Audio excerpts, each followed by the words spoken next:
Hey, What's everybody. Welcome back to the Deconversionists. What's up, Elliott? Not much. How are you? Good, man. It's like the first time we've done this in like 4 weeks, I think, together. Yeah, pretty much. At least two, I think.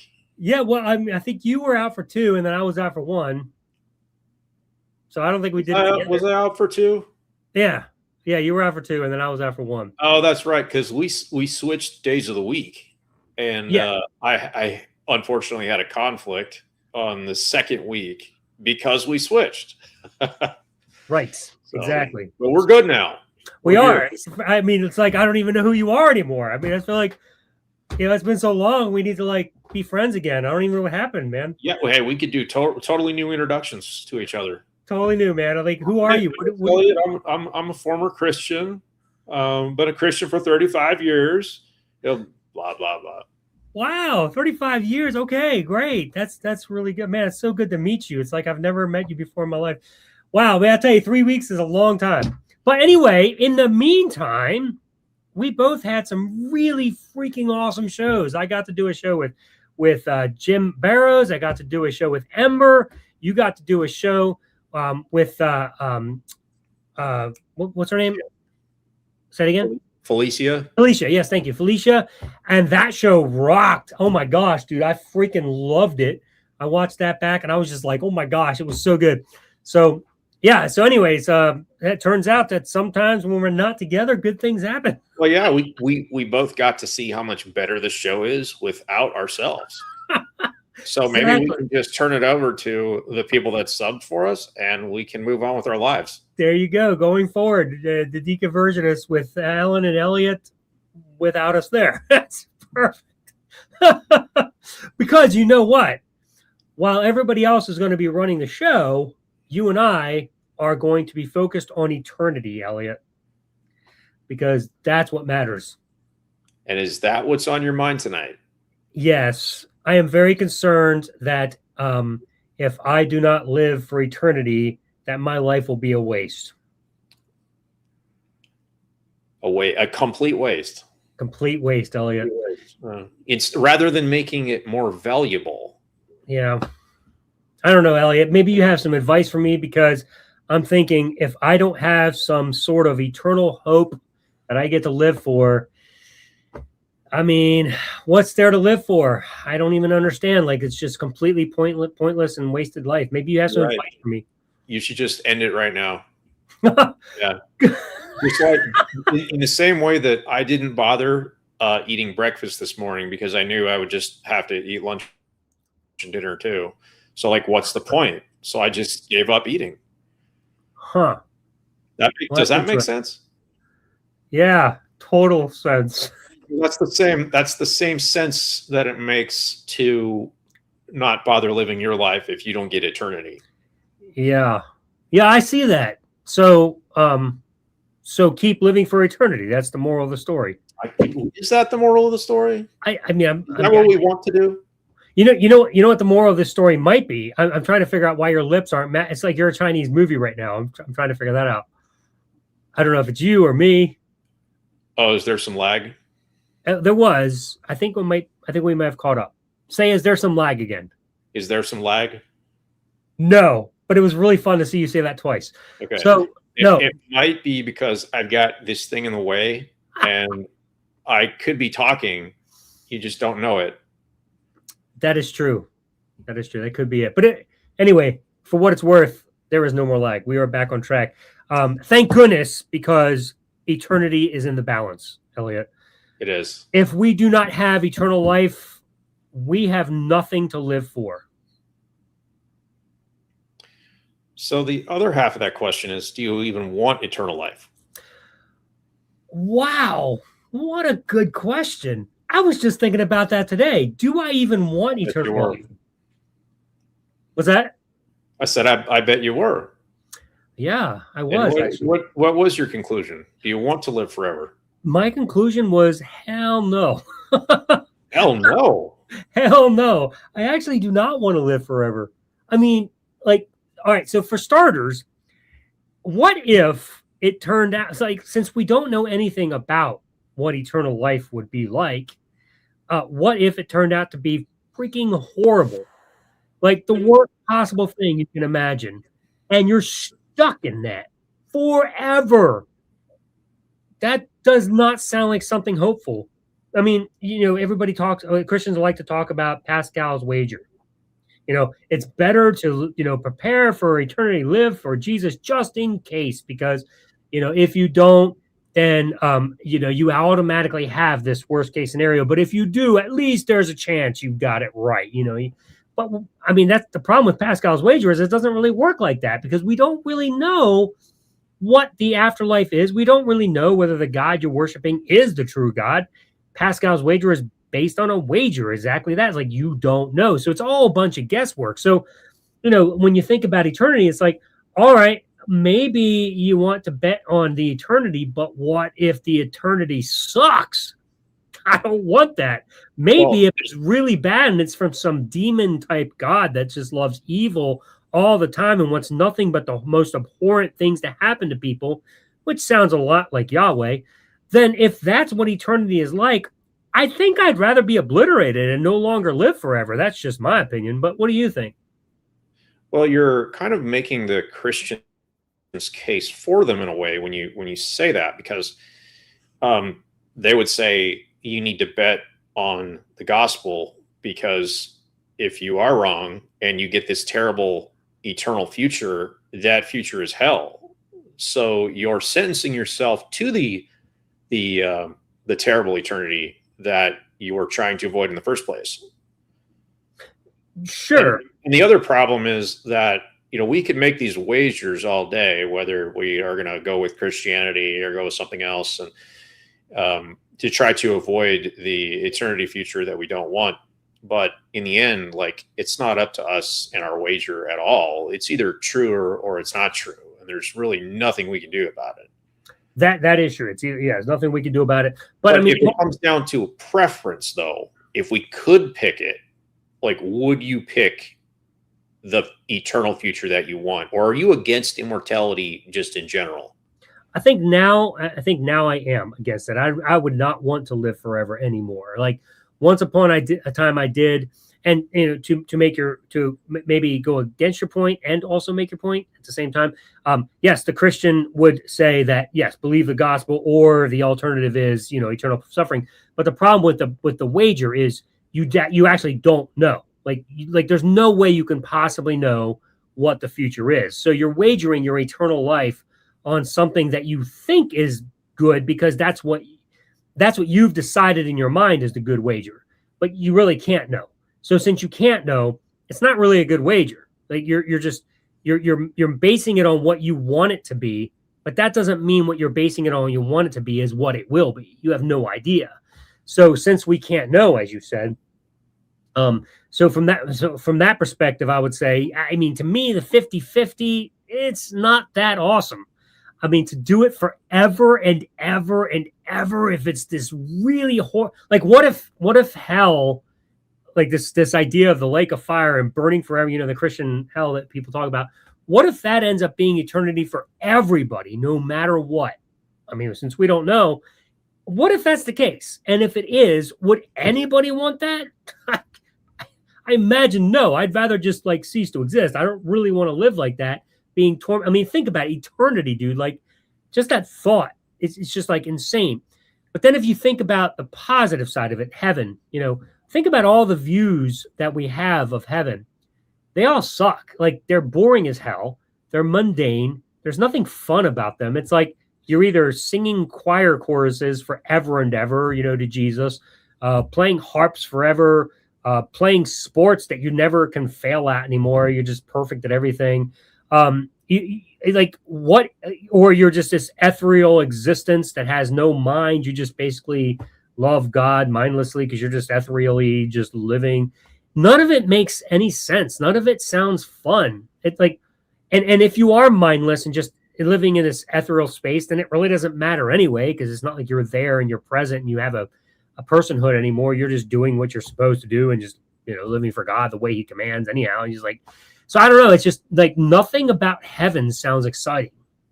So I can't fathom any scenario in which an eternal state sounds fun, exciting, joyous, delightful, or desirable. Not to me, anyway. Maybe you have a different opinion. So I did think about this today in preparation for this episode, and I came to the conclusion that, yeah, in a certain way, immortality could seem like hell, regardless of what the future would be. The idea that you're unable to die, you're unable to quit.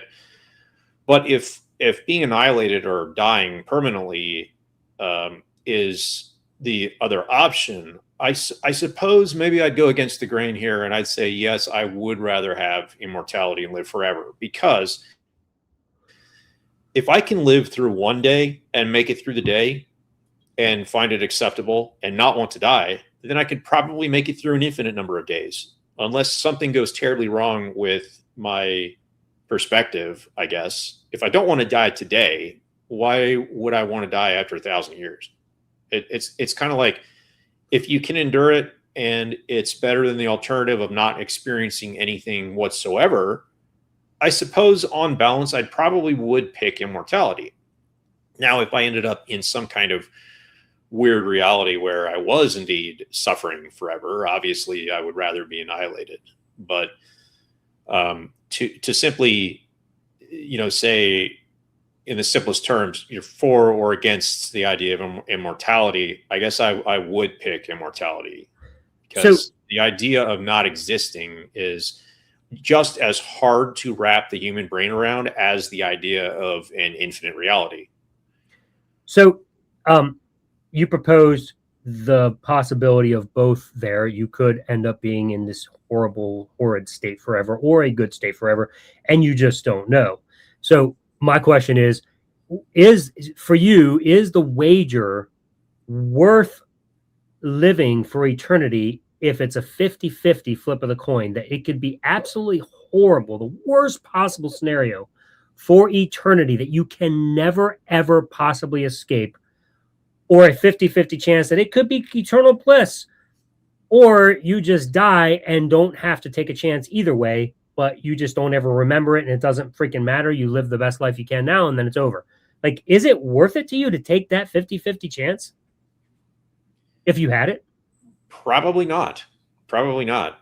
Yeah, that was the point I was making. Like, to me, I'm like, no way. Like, I don't care how good the 50-50 alternative is to being, being good. Like, it's just not worth it. Like, I'd rather just be like, no, fuck that. I'm done. Like, just end it when you end it, and that's it. But there are a very large number of people that give in to their survival instincts and will suffer through a really tough life, including very serious medical conditions that cause suffering on a daily basis, and they will stick it out, and they would rather exist and continue to experience something rather than just die. And it's I don't know if that speaks to the strength of our survival instincts, but I know that's not necessarily hell. Obviously, burning forever in a lake of fire would not be preferable for anyone if it's literal torture. But there's a lot of people that are being nearly tortured on a daily basis, and they would rather keep living, because the choice is to not have any experience whatsoever, to be snuffed out. I just don't think that the human mind is equipped to comprehend what it's like to not exist. It's just, in my opinion, it's just as hard to wrap your mind around that than to imagine like an infinite amount of time that never ends. Like, they're both not something that we're equipped to understand. Yeah. But I would not take that wager. No, I think I would opt for non-existence rather than flip a coin and be tortured for eternity. Yes. Well, that would be my choice as well. However, being that we're talking about reality, I'm not sure that even deciding which we prefer is an option. As far as we can tell, we don't actually have that option. As far as we can tell, immortality isn't a thing. It has been a lie that has been perpetuated in the mind of those of faith who have been taught that God exists and has this great eternal life for you, or for the alternative, for those who disobey, that eternal death and punishment forever, whatever that may look like for those who see that view. But we have no good reason to think there is an afterlife. There's no way to evaluate it. There's no way to test it. There's no way to know that whether or not this eternal being called God is telling us the truth. We know nothing, if he even exists.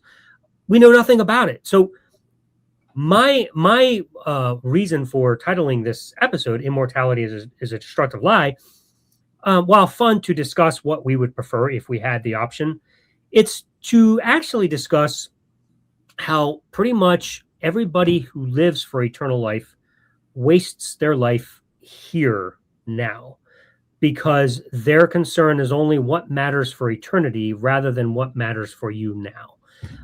And that to me is a bigger concern. That's the grave concern for me, because I know when I was a Christian and I was living for eternity, boy, Elliott, there were so many things that I suppressed in my life that I could not enjoy, because if I did, I might sacrifice eternity. And dude, like after 42 years of that shit, I was just like, when I finally woke up and I was like, what am I doing? The whole escape from Christianity.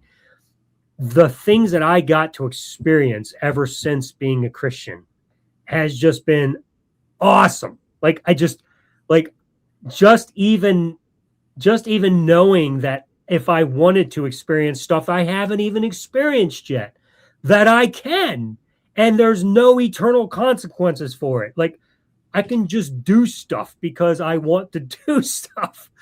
It's absolutely mind blowing. I don't know. You might want to speak to that too, because you were a Christian too for a long time.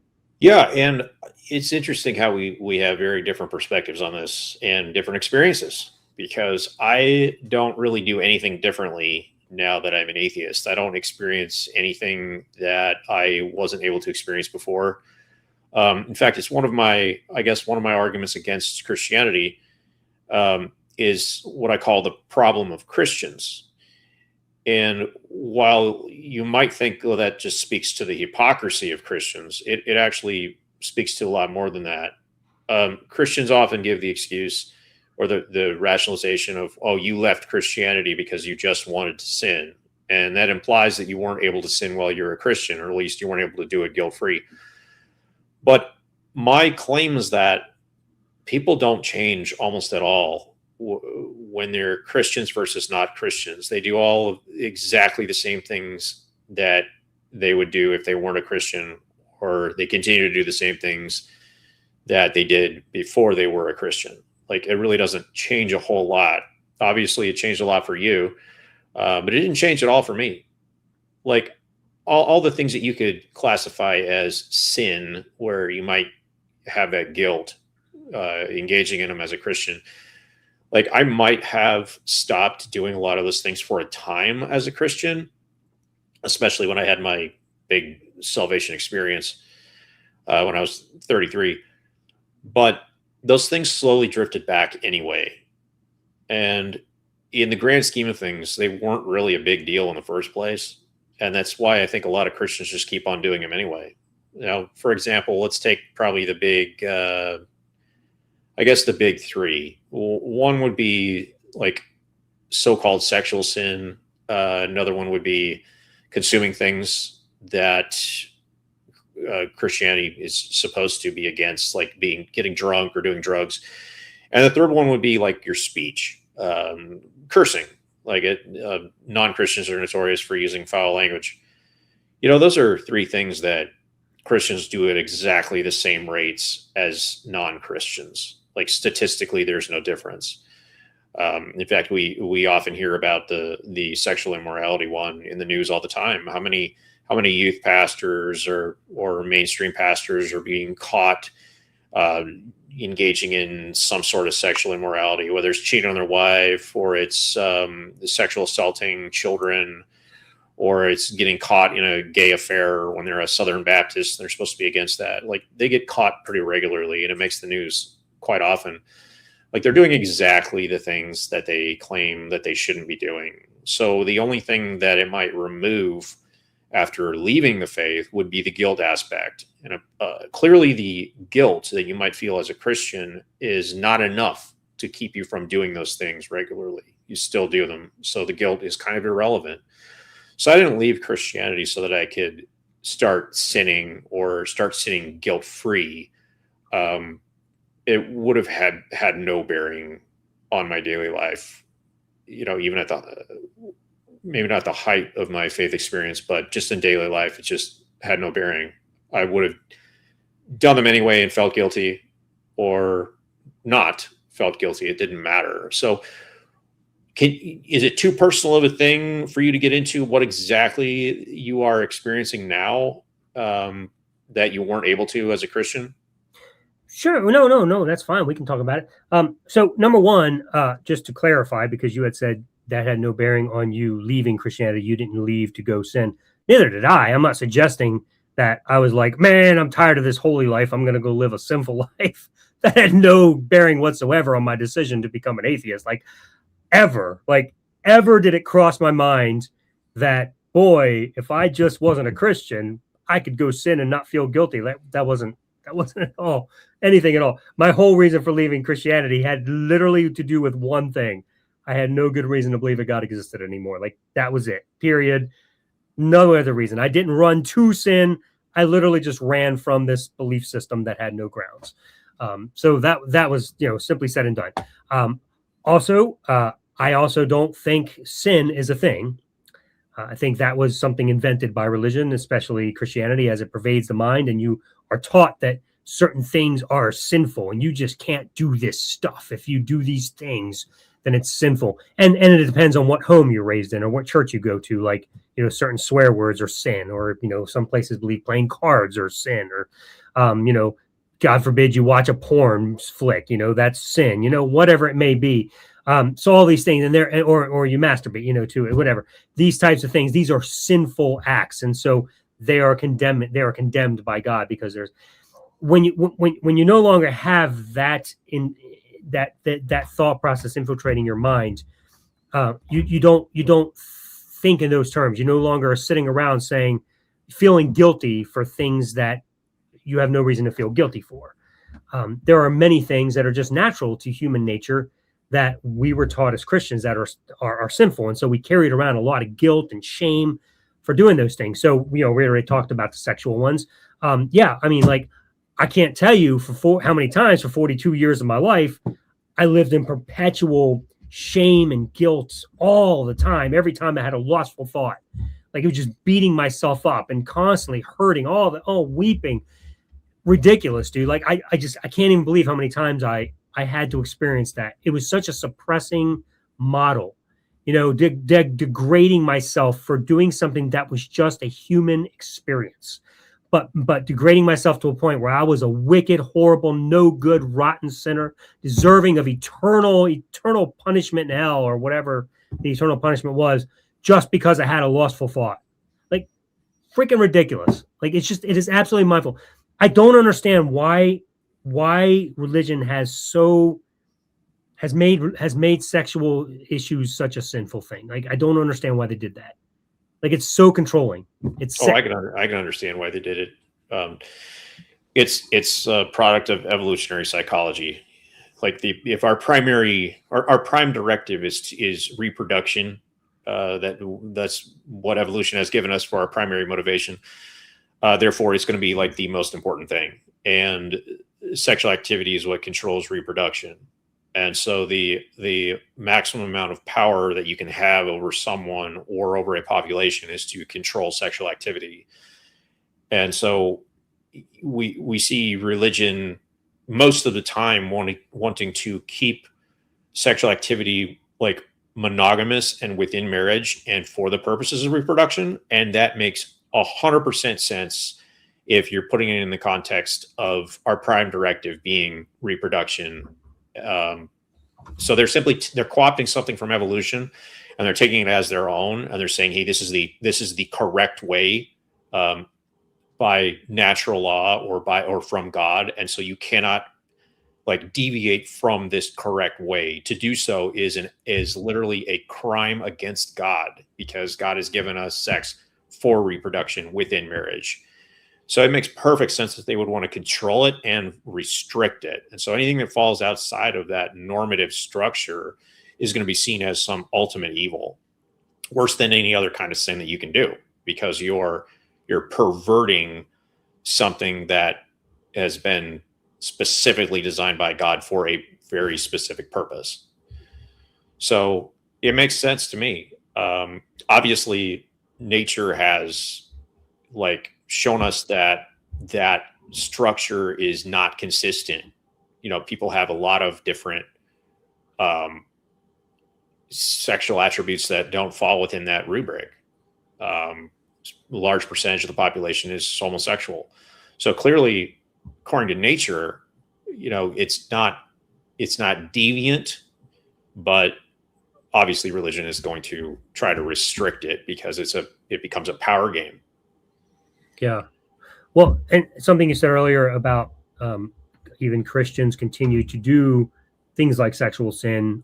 We see it all the time, and then they live with the guilt of it or whatever. So while I don't see the parallel of sin being a thing anymore, I do think that morality calls for an upholding of an agreement that you make with your partner in any sort of relationship, whatever that agreement may be. If you're in a relationship where you all agree to an open relationship, that's fine. That's what you agreed to. Obviously, in Christianity, that's just condemned outright. Like, that's just sin. It's ridiculous, but that's what it does, and it needs to control you every step of the way. But if you're in a marriage or any sort of partnership where it's monogamous and you're supposed to just be one-on-one and just the two of you, and that's what you agreed to, then I would consider it immoral to break that boundary. It's not sin, but it's immoral. It's something that you agree to and you shouldn't do. Now, if you want to discuss it, maybe you've evolved and you've learned or you've changed, and over the years you've developed a new thinking because you're now an atheist or whatever. You can go and you talk to your spouse. You say, hey, here's where I'm at. Can we discuss this? Hopefully your spouse is open to a discussion, and still nothing may change. And then you just gotta be willing to live with what you agree to. But that may change also. You may both agree to, try new things.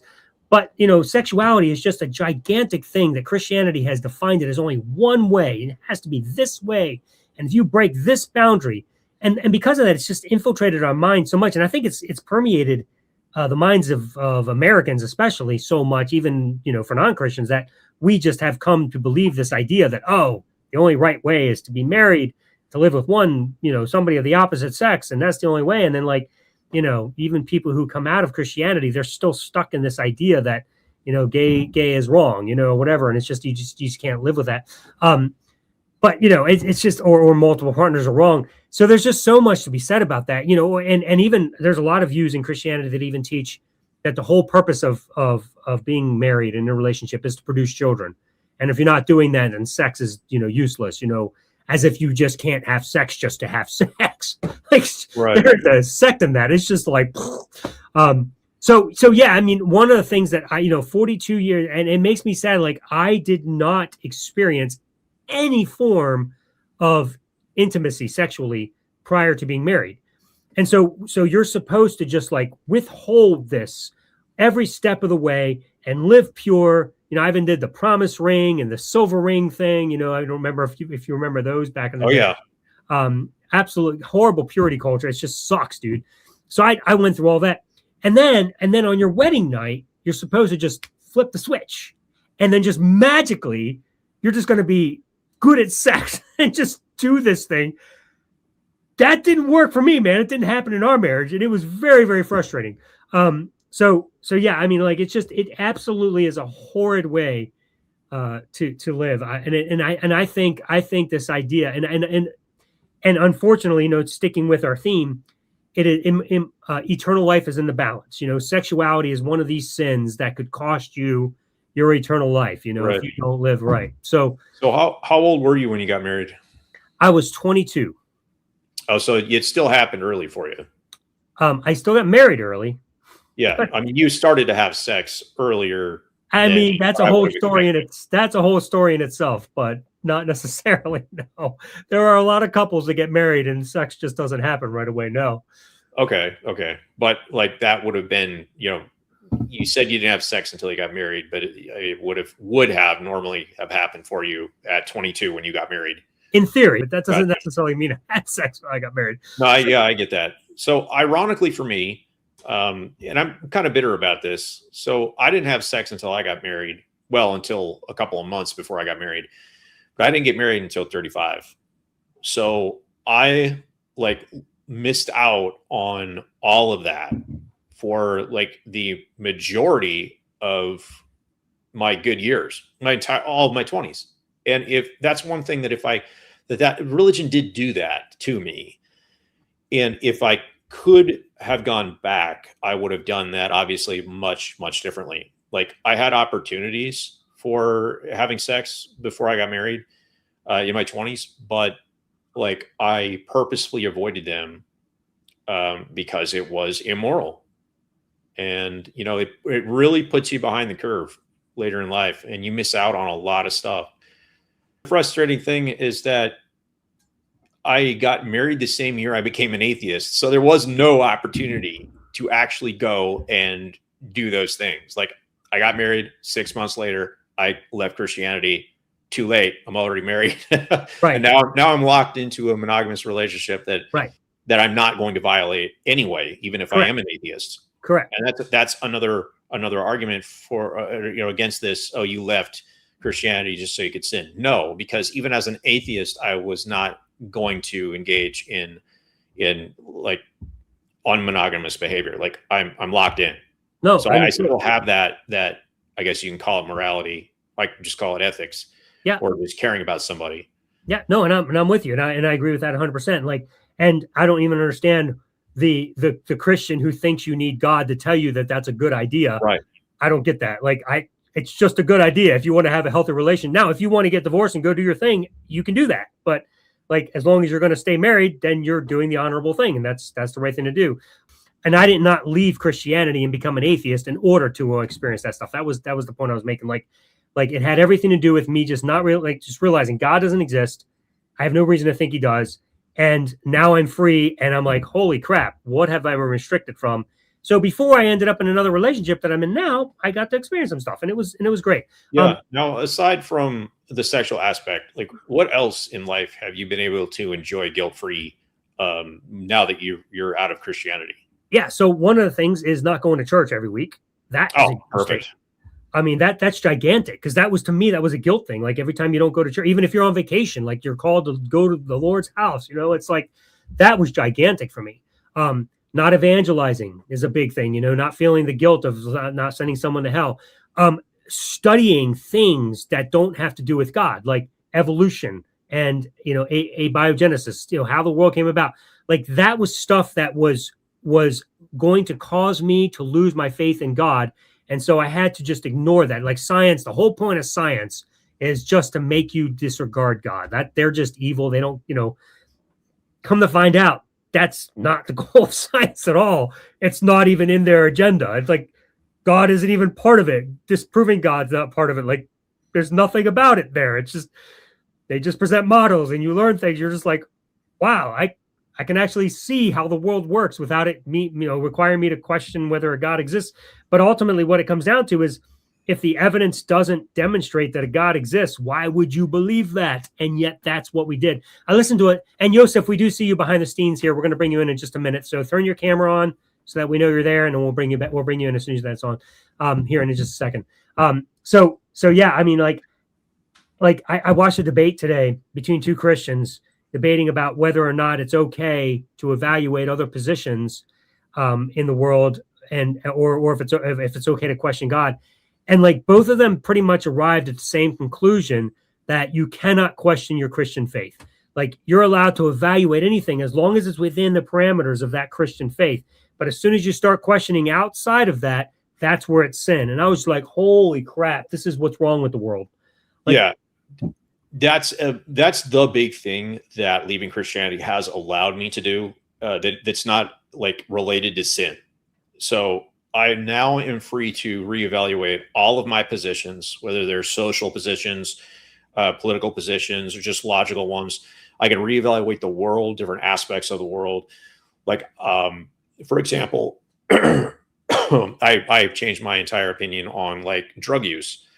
I used to think I used to read people's stories about on psychedelic drugs like mushrooms or DMT, and I was convinced from the Christian worldview that they were playing with demons, like they were entering the demonic realm if they were on a psychedelic drug. Now I've totally changed my perspective on that. Now I can see it through the science, and I can know that these substances are simply altering your perception of reality and are a tool to expand your mind. So that's one example that I wouldn't have had access to that conclusion if I had stayed within Christianity. I would have been stuck in a superstitious loop, thinking that demons exist and a demonic realm exists, and people are actually entering that demonic realm simply by using a substance. So that's one example. Yeah. Oh, and there's others too, but we got Joseph here. We could go on all night for that, but we're going to bring in Joseph, a returning guest. Yeah, and it's pronounced Joseph, I believe. Is that correct, Joseph? Are you there? He might be lagging a little bit. Oh, hey, Joseph. Hello? Hello? Can you hear us? I don't know if it's me breaking up or you breaking up, but I can hear you now. I think you're good now. And it's Joseph, right? I can hear you. Yeah, how do you pronounce your first name? Okay. It's spelled Joseph, but a lot of people call me Yosef. All right. Joseph, I think you may have to go someplace where you have a better signal because we are not connecting right now. Yeah, if you can hear us, your both your audio and your video are freezing up a good bit. You're breaking up. I can see you, but now I can't. Yeah, you need to go. You need to go inside. You got to go someplace where you have a better internet signal. Yeah, if you could find some better Wi-Fi. Oh. But I mean, you were good last week. Is that better? Maybe. We'll go with it. Better. You're good now. I think so. But can you hear us? Oh, I think you had a good zone and then you're in a bad zone again. So, we're gonna take you out. Right. We're gonna take you out. Go try to find a good internet signal because right now it's just real choppy, and I don't think we're gonna get you in a good conversation. So, I'm just gonna remove you from the studio until you go find a better internet signal. Give us a call. We'll be waiting for you here. Keep your camera on because if I see it get smoother, we'll bring you back in. Joseph, welcome back. Hopefully you got a good connection now. Hopefully. Oh, way better. 100% better. Cool. Yeah. All right. Let's do this. What's up, dude? It's so I got to hang with you once. Elliott got to hang with you again last week. So it's just me and him this week. What's up? No, just chiming in on the topic that you guys have for tonight. Let's do it, man. Well, we got kind of far afield a little bit. Our original topic was about immortality, and we kind of got into talking about sex and divorce. Yeah, but the reason we want to talk about. The reason was because it has every bearing on losing eternal life and sins and things like that. But he's calling specifically about that. So demonstrate why immortality is not a destructive lie. I'm guessing that's what you're calling about. Yes. Sure. Yeah. Let's do it. Demonstrate why it's not a destructive lie. I think it depends on perspective. So for someone who perhaps is living a life of, let's say, a very destructive life, it may not be so favorable for them. But for someone who believes themselves to be living a quote unquote holy and good life, then they will see it as favorable to them. So it's kind of like glass half empty, glass half full type of deal. Depends on the person. Who does it benefit? Would it benefit someone who is I don't know, who steals for a living, and they know on some level that's not right to do, and if they have any sort of sense of morality, then they realize, well, if a God does exist, and if eternity is forever, then I probably wouldn't go to a place where people like me. I would probably most likely go to a place where people like me would not necessarily be tormented, although I know that's what the Bible would depict in some cases, but it wouldn't be a very pleasant place. I mean, that's just what I'm thinking. Or someone who goes out preaching, they're a preacher, they're nuns or whatever they are. Uh, they will probably feel like, I'm doing pretty good. You know, it would benefit me that eternity is a real thing. So they're more prone to believe it to be true, or at least want it to be true. At least that's my perspective. So do you think that the lifestyle that you live, you said live a holy life a little while ago in your sentence, one of your sentences. Do you think the lifestyle that you live has any bearing on what the eternal state will actually be like? I believe actions speak louder than words. I understand that the scripture does say that it's not about your actions, it's about your belief in a being, whether it be Christ or be God or the both of them.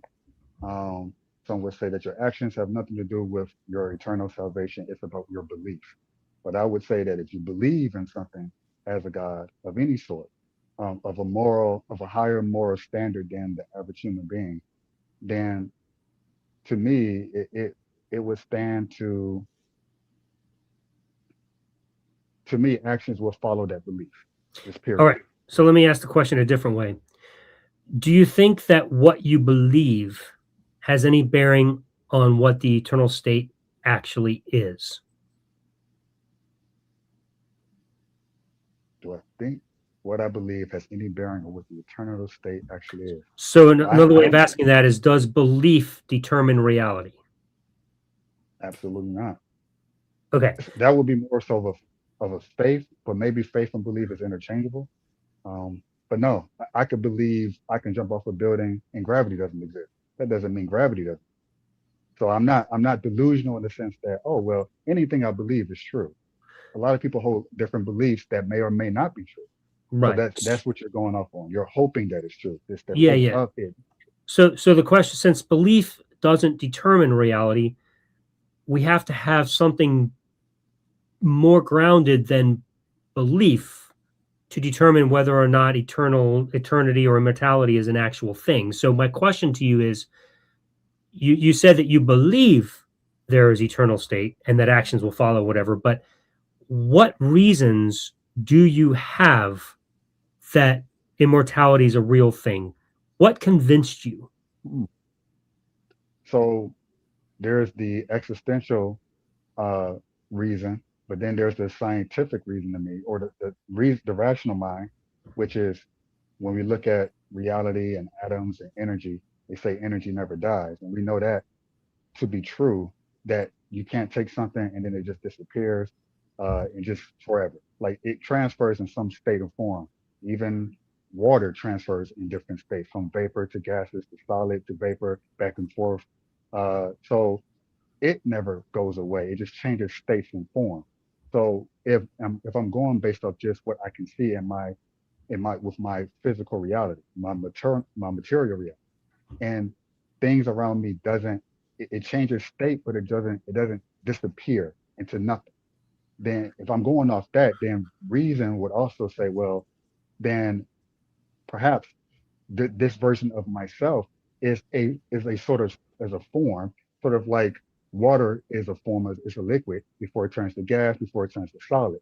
So it would be more naive for me to believe that I am just a solid, and after my solid body disappears, then that would be it of me. Does that make sense? You're saying that your consciousness, you don't think your consciousness can be destroyed.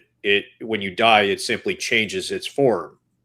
Its state, right, from the current reality material into something else nebulous that I can sometimes get a grasp of, but I mostly can't. So I'm doing this live stream on a computer right now, and to somebody who doesn't know what a computer is, this thing looks like it's alive. I mean, I got a screen that's running. I got programs. Like, this thing is a very complex device with a lot of emergent properties. But if I turn the power switch off or I pull the plug, this whole thing's going to shut down. Now, why would you think that your brain is different than a computer? Because your brain has electrical activity that going on all the time as long as you're alive. And when you die, that electrical activity simply dies, like flipping a switch. You're brain dead. Now, if I can turn off my computer, and it's done. Without electricity, it's dead. Why is my brain any different? When I die, the electrical activity is simply going to cease in the brain. It didn't go anywhere. It wasn't like magic evaporating like water up into the atmosphere. It's just shut off like a computer. Does that mean that the electricity that powered the computer no longer exists? Or does it just mean it goes into some different form? So yes, the computer shuts off, the body shuts off in death, but that doesn't mean that the source that powered the body or the computer in this example does no longer exist. The what that is, the electricity still exists. It just exists elsewhere. It's not powering that specific monitor or that computer that you're Right, using. but It's powering something else. the electricity in my brain is a physical attribute of the world. The electricity didn't necessarily like change its form and just become a spirit and go into the fifth dimension. Like it just stopped operating. If that makes sense. I think what you're talking about in the brain is something completely different. We can't even measure. It's like a soul, and the soul changes its location. But if I can measure the electrical current in my brain, and I can measure the electrical current in my computer, and I can shut them both off, so my computer is essentially dead and my brain's essentially dead. Why add something to the brain that is unnecessary, like a soul, when I know how the electricity works? You know it so much, you know how it works so much that you are aware of it. But what is you that power? So to me, the electricity is simply what powers the brain and therefore the body. You're saying that the current, so to speak, stops at the brain level. Okay, the body shuts down. So we talk about people who are comatose, but that's still running. But then what happens if that shuts down? Then I'm saying it goes like a third level deep, like it goes deeper. You're saying that that's all there is. But I would also say, well, you're right in the sense that if so much as we are conscious of the things that's working within our material body, that's all we know. So you kind of have to see, well, what is it that powers the brain, which therefore powers the body? So Joseph, does in your mind, in your opinion, does the brain power the body or does the soul power the body? Both. It's kind of like a tango. They're Okay. dancing with each other. You Okay. can't have, because we know that people are like the comatose example. You know enough to know that they're alive. They can feel things, and most people don't have the heart to pull the plug, so to speak, on these people that they know are still alive, even though all they can do is blink or wiggle their fingers, but they can't do anything else. There's No, something sure. in there that they can do that knows, okay, there's something still there, even though they don't operate in the manners that we do with the movements and the cognitive thinking and the speaking ability. They lack that, and they lack the body movements. We still know that there's something there. So why do we know there's something for them? Those people still have electrical activity in their brain. They're not brain dead. They're not brain dead, true, but there's still something. Well, I don't know. People will say, okay, so what I was getting at, what I was trying to ask, so fine, let's go with your thing. You got a soul and a brain, they work together. Does the soul ever work apart from the brain? Does the soul ever work apart from the brain?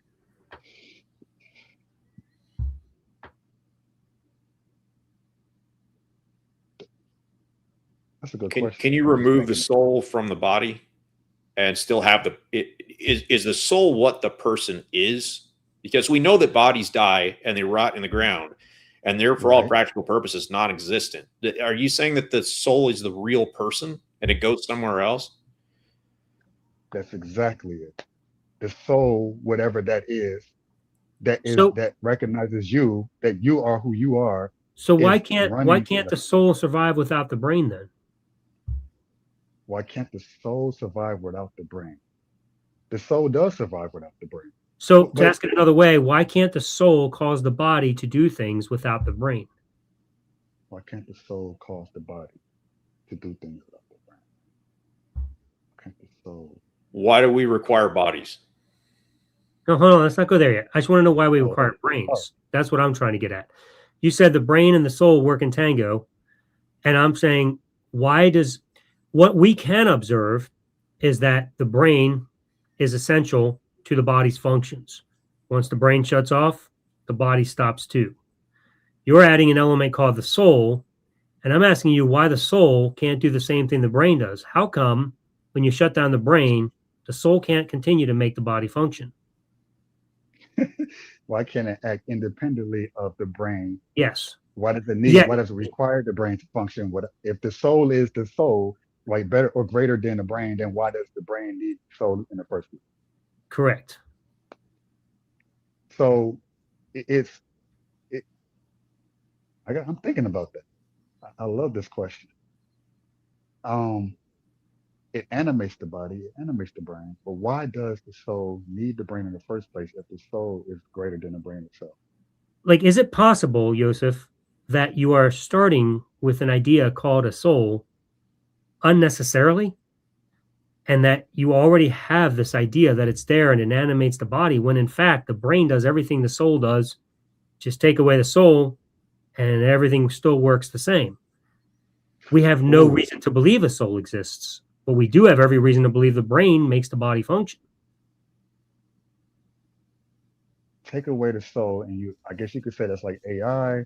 I don't know if I met a human being that operated just based on body and mind. And we can dull that aspect of ourselves and make it so you're just going through the motions. So the question is, like, can you verify that a brain exists and causes the body to function? Oh, I'm going to answer for you. The answer is yes. Yes. Yeah. Can you verify that a soul exists and has anything to do with that? And the answer is definitely no. We have no way to test that a soul exists. I don't know about definitely no. I would say that that's the question of all questions.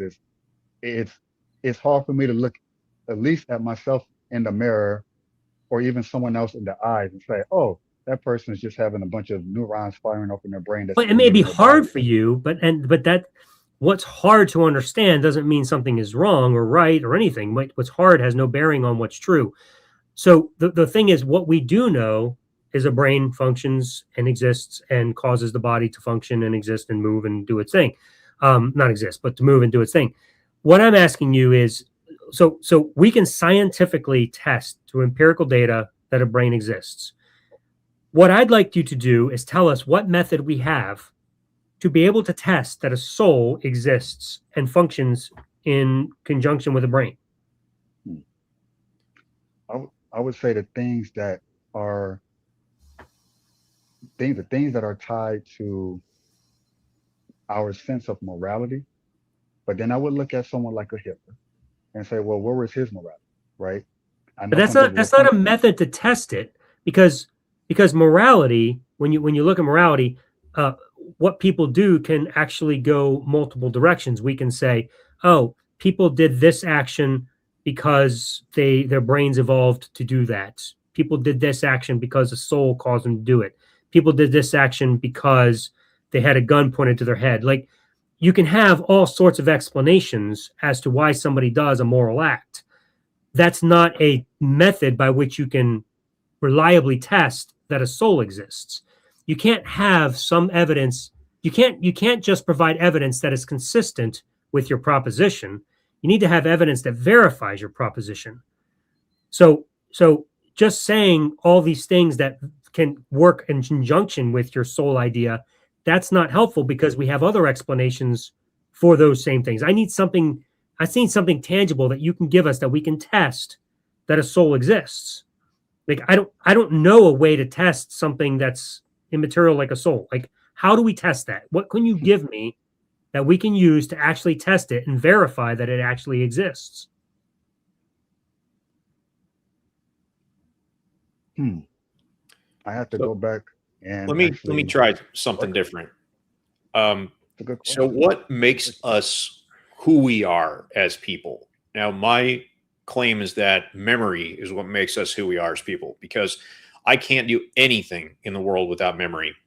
If I lose my short-term memory right now, I won't even know that I'm having this conversation.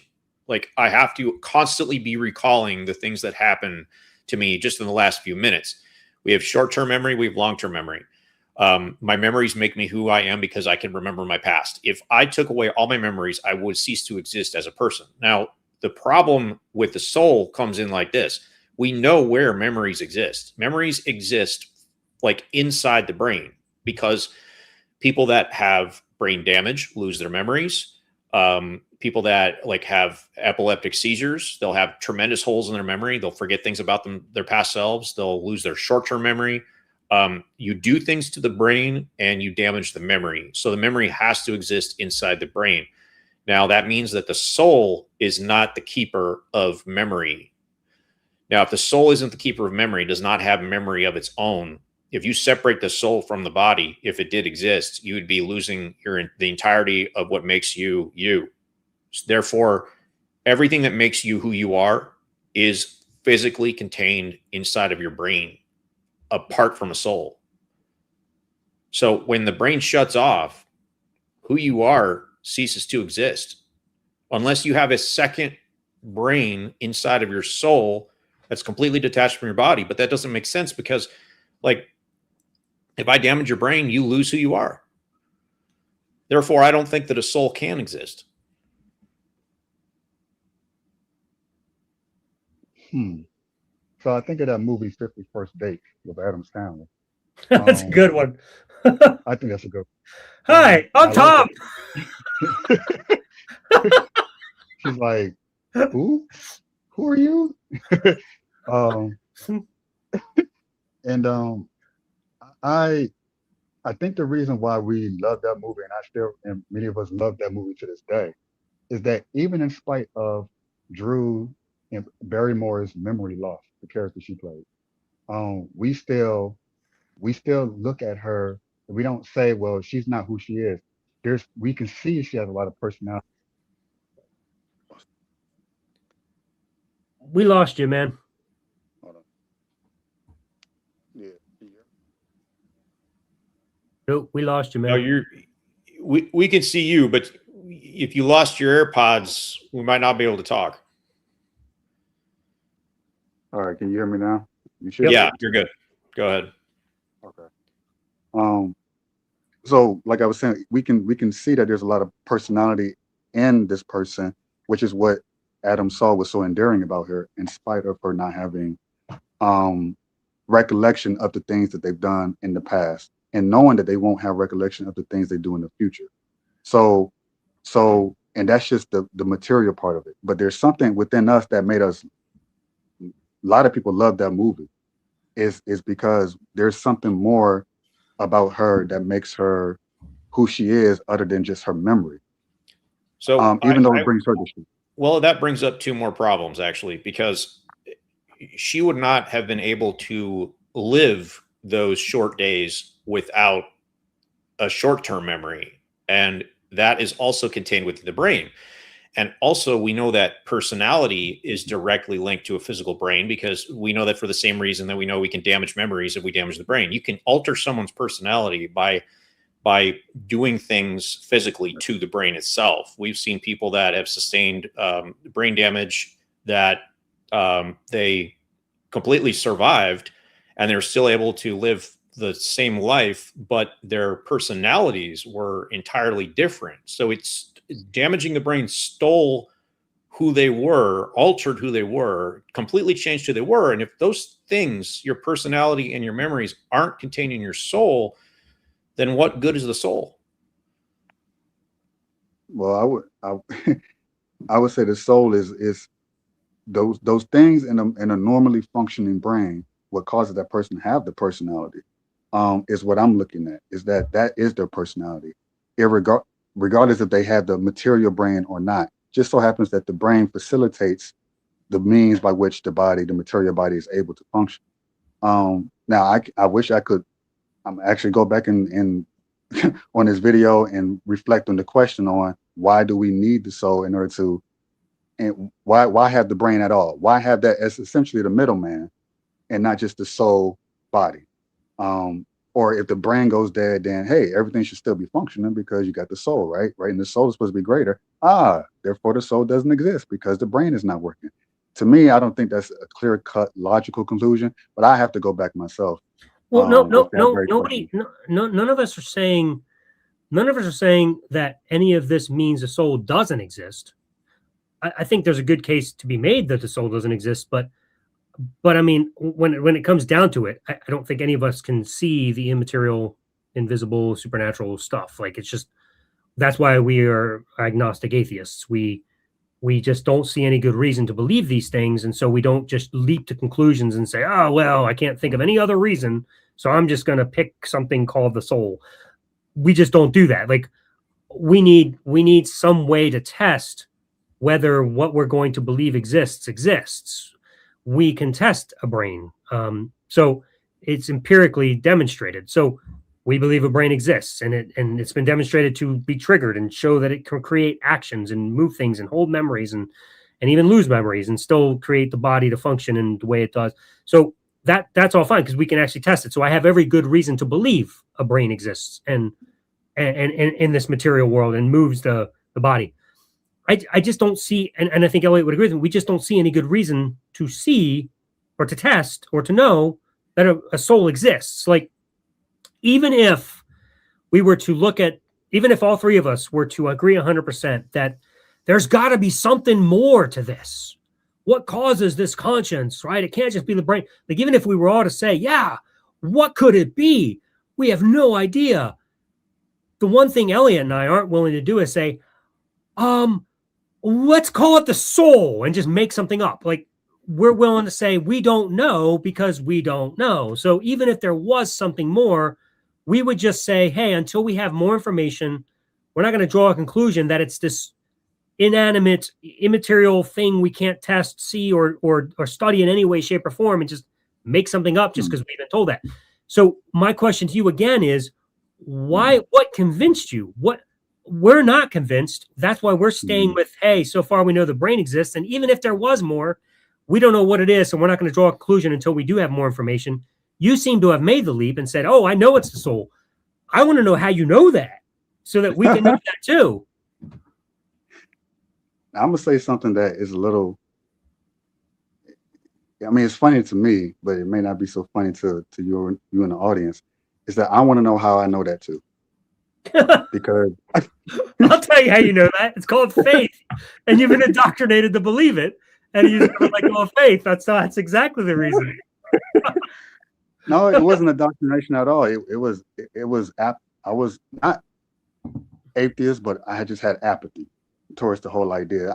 I didn't know. I had the same idea of I didn't know for years until I said, well, just certain things that it's too personal that I can demonstrate why I don't say believe, I say know that there's something that I am made in the image of something greater than myself, which is the soul, the image of, you are made in the image of God. That's the soul. But when I'm reading those words on paper in Genesis, to me, it was just like, okay, that sounds good.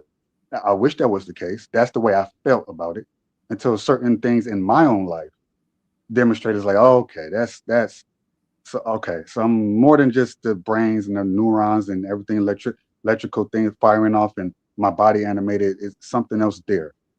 Things that I've seen that I didn't want to see.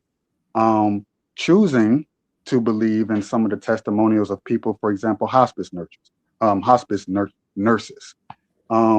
Not just one, not just two, but dozens of them. How is it that they're having the same similar stories of people, say, I don't know, visiting them? How do you have someone visiting you after that person has passed away? And not just one story, not just two. Now, are all these people crazy who's saying by the thousands, oh yeah, that person's hallucinating? Yeah, but that person wasn't the one who died. That person saw something else outside of that person's body, and they recognized that person to be someone that used to be alive. How is that possible? So I'm taking that information from different people and saying, well, it's got to be something there.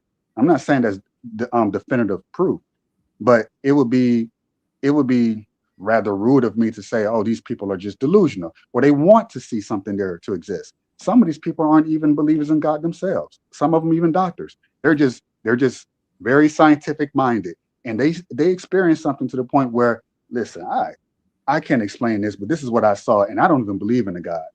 But this is what I experienced. Now you can call me crazy. I think I'm crazy. So it's this constant recurrent thing that I've seen. I say, okay, they can't tangibly like grasp on what that is, like you can a brain after it's been, gone, or a body after it's been passed away.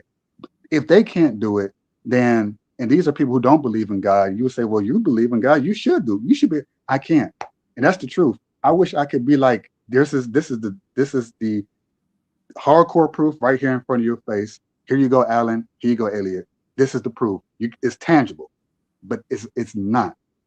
It's not. It's something that it just is, that you feel, that you recognize within yourself and others. When you look them in the eyes, all that, you look them in the eyes, you can see something. It's that element. But yeah, if you I'm saying, and this was the point I was bringing up earlier. I get that you suspect that there's something more there. Very strong suspicion, and that's fine. Like, yeah. My question isn't whether or not there's something else there. My question is, how did you come to conclude what that something else is? You just drew a conclusion without any good reason. Well, okay. Well, I could say, very long story short, it's my anger and hatred towards, I would say, God, and then myself, and then having a sense of this overwhelming, and a lot of people would describe it the same as a love, a sense of peace that is indescribable, that was outside of myself, that I couldn't, no one else is around me, but where is this overwhelming sense of care and love, and sure. Do you believe, do you have the midichlorians running through your body? I don't know what that is.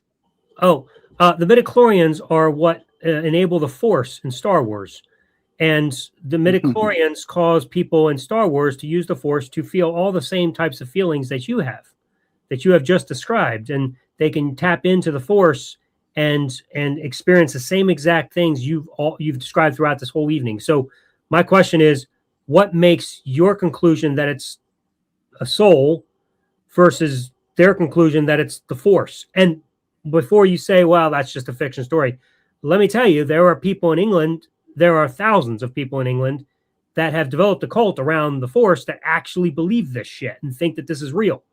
So how did you draw the conclusion that you did that's different than the one that they drew? And all of your descriptions sound exactly the same. So why should I think it's the soul versus the Force?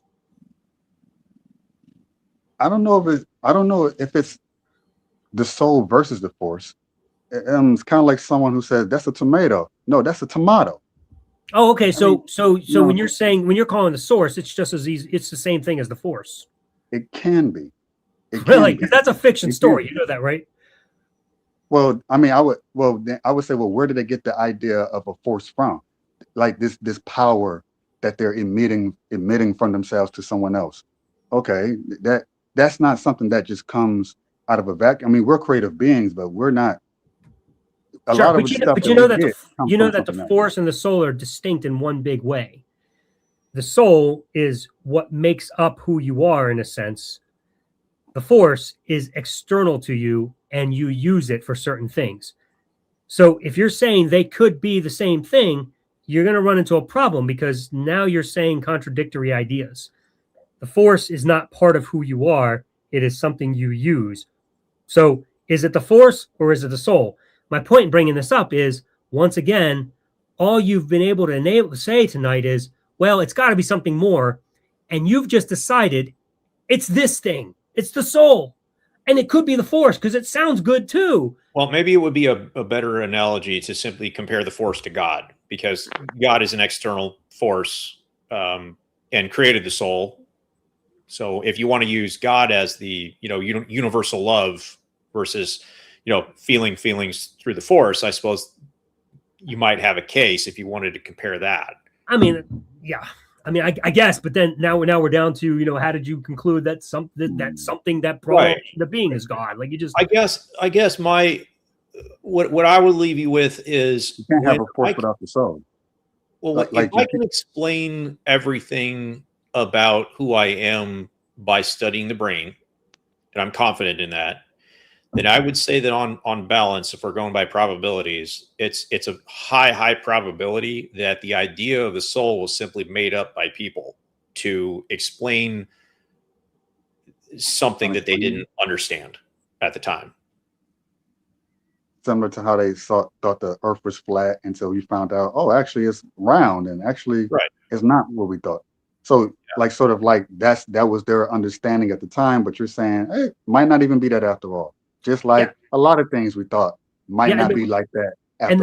The reason that we have been able to come to the conclusion that, oh, it wasn't like that after all, is science. It's the scientific method. It's the empirical method. Like, the more we learn, the more we understand. And we come to realize, oh, whatever we thought before was wrong. And we continue to evolve and grow. The longer science has been around, the less it's had a need for a soul. It's becoming more and more apparent that the brain does way more than we ever thought it did. So it's really, really pushing out this idea of a soul. Like, and even if a soul existed at the end, I'll even say, oh, maybe there's a soul. I don't know. I don't think so, but I don't know. My whole point is, and Elliott would agree, I think, is we have no reason to see one. We have no reason to think one exists, but we do have every reason to think the brain is doing all of the functions that we used to think a soul did, because we have no reason to think a soul's there, whereas we're now testing and examining and seeing the brain doing all of it. Yeah, it animates the body. My only argument is that there has to be, whether you believe it or believe it's a soul or not, there is something that I even think about how a woman, before she even, I've talked to many women before they gave birth. You know, I ask them, like, how did you, like, some women, they don't need a pregnancy test. I was like, well, wait a second, how do you not need a pregnancy? And they're not showing or anything. They just sort of know within a week or two, oh my God, I'm pregnant. And I'm like, well, so I asked them these questions. How did you know something that we have modern technology? We have science now, but they will catch it long before they actually do the test. The test is more like a confirmation for some women, not all. If they're sensitive enough, if they're more in tune with of their body and their soul, because you can't. It's like hold on. Yeah, bro, I was with you all the way until you said "and their soul." Like, everything you described makes complete sense because they're in tune with their body. They have intuition. They know their body's acting differently. All of that makes sense. And then you just randomly threw in "and their soul." Like, what? Some women don't. Some women don't. Some women don't have that perception. No, you're right. Some don't. But so what does the soul have to do with that? But I'm speaking about the women who do, and in the sense that, in the same way, like I use them as an analogy in the sense that this is going to sound. I'm like the pregnant woman that just has this, like a certain sensitivity to something that I can't explain. Just like those women, like I'm pregnant. This is weird. I know I am, but I don't know I am, but I know I am. But some women just don't. They're like the atheists in the sense, oh, oh wow, it's a surprise, right? Joseph, so it's not hard to understand how a woman would know she's pregnant before a test, because as soon as a woman becomes pregnant, as soon as that fertilized egg implants, they go through immediate dramatic hormonal changes that they absolutely can feel. So there's a scientific reason behind why they might believe they're pregnant without knowing for sure. Well, you're still talking about the biochemical process that takes place, like the throwing up and all that. But I'm talking about way before then. I mean, like way before then, as in these things. Before they're pregnant, they know they're going to get pregnant. As soon as they become pregnant, it's within the realm of science that they would feel it as soon as they become pregnant. If you say so. I mean, I'm just telling you what the few that I've talked to about it. Let me ask it this way, Joseph. Let me ask it this way, Joseph. Do you think there's even a remote possibility that what Elliott just said might be true? Yeah, I would have to go back and go deeper than just my anecdotal experience. No, right. Right, no, that's fine. That's fine. The reason I asked it very broadly like that is for you to simply say, yeah, I mean, sure, his explanation has some merit. Like, oh, yeah, sure, it could well likely could be possible. Right. It could be possible. And from a scientific perspective versus a supernatural immaterial thing we cannot test, know, examine, or any way be able to evaluate, which is the more likely probability? The one that has scientific backing to it, or the one that requires this immense leap of faith to just be like, well, I don't know what it is, so I'm just going to pick something. Let's pick the soul. Like it's just what I'm asking you to do is step back for a second and ask yourself, why did I conclude that out of all the explanations that have good reason behind them, that I leapt to this thing called a soul that I can't define? I have no idea what it is. I just decided I believe it. Like, why? What did you do to conclude that it was a soul? Instead of just saying, well, I don't know what this could be. There are other good explanations. Maybe I should evaluate the ones that are rooted in reality first before I leap to one that I have no grounds for. I would have to, in the same way that I know that gravity exists, even though I don't know much about how it works, the inner workings behind it. Can't see it, I can feel it. But if you would have asked me to explain, well, why do you know gravity exists? You would have me stumped there. Should I know more about? You can't pick something up and drop it and know that it exists? Well, no, I can demonstrate that, right? But I'm talking about why it works, how it works. E equals MC squared and all these different. No. That's not the same thing. I'm not asking you why or how the Holy Spirit works. I'm asking you why you believe it works. This is why I believe gravity works. I have no reason to believe the Holy Spirit works. And neither do you. Well, I know the reason from just myself and others who claim to have experienced something similar.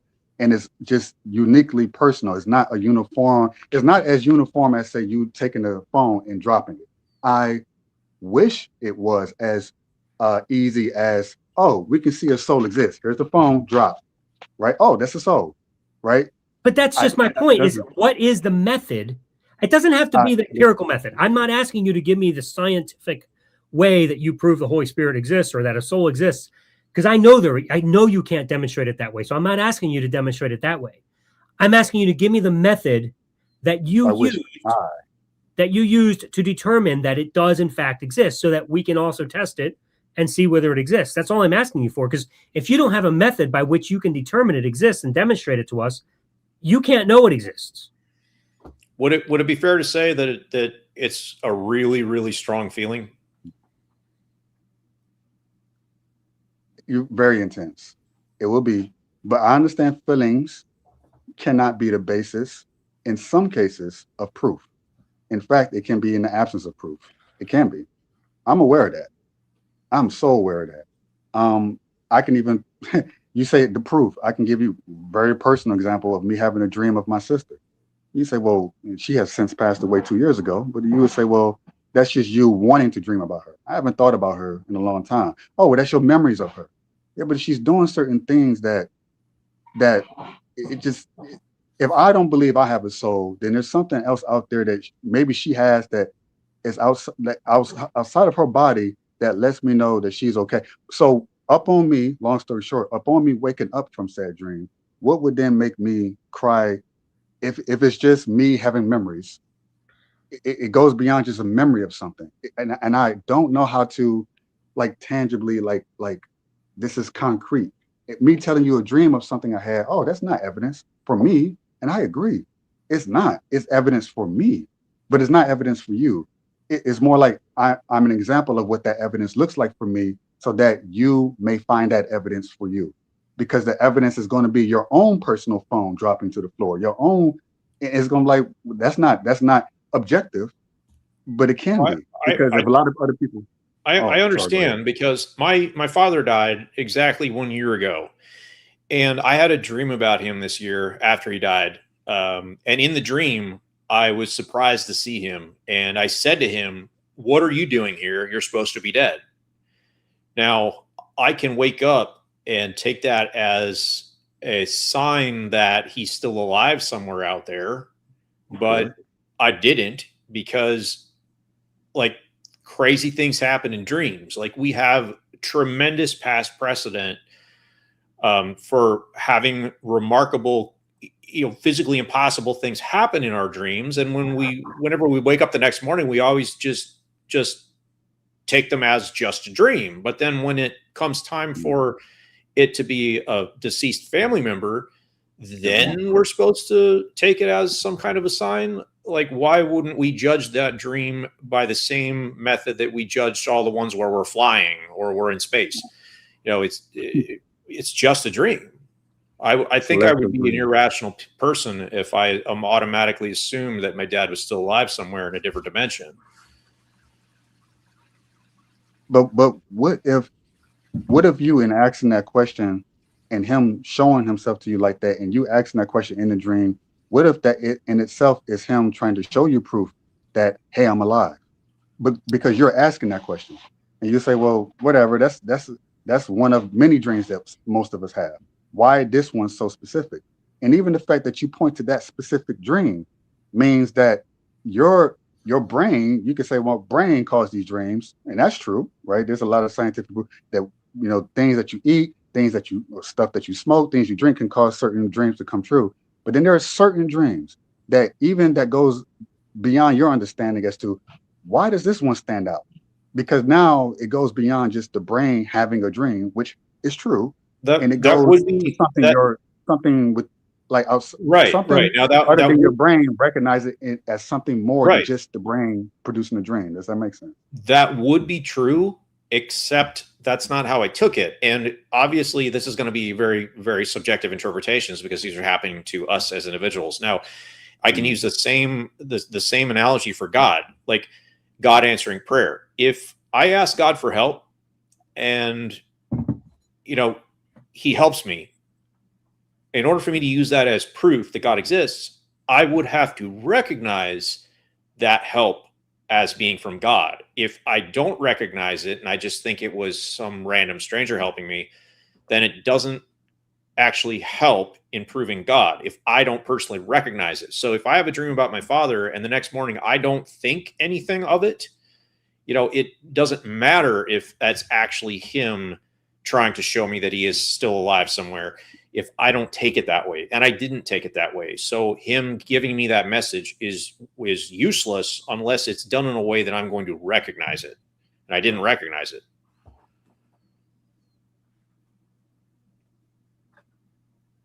You and this is a possibility.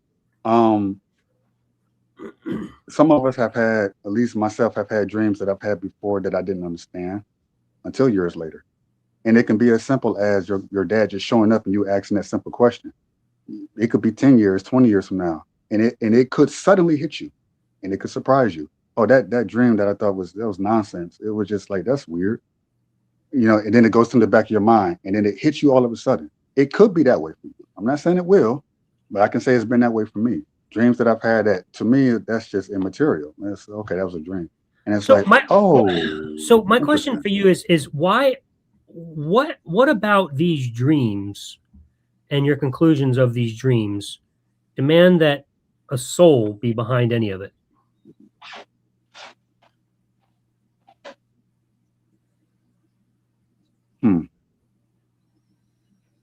Why would the conclusion of these dreams demand that a soul be behind any of it? That there's something other than myself, something other than people that are loved ones? I don't know how to answer that question. Not yet.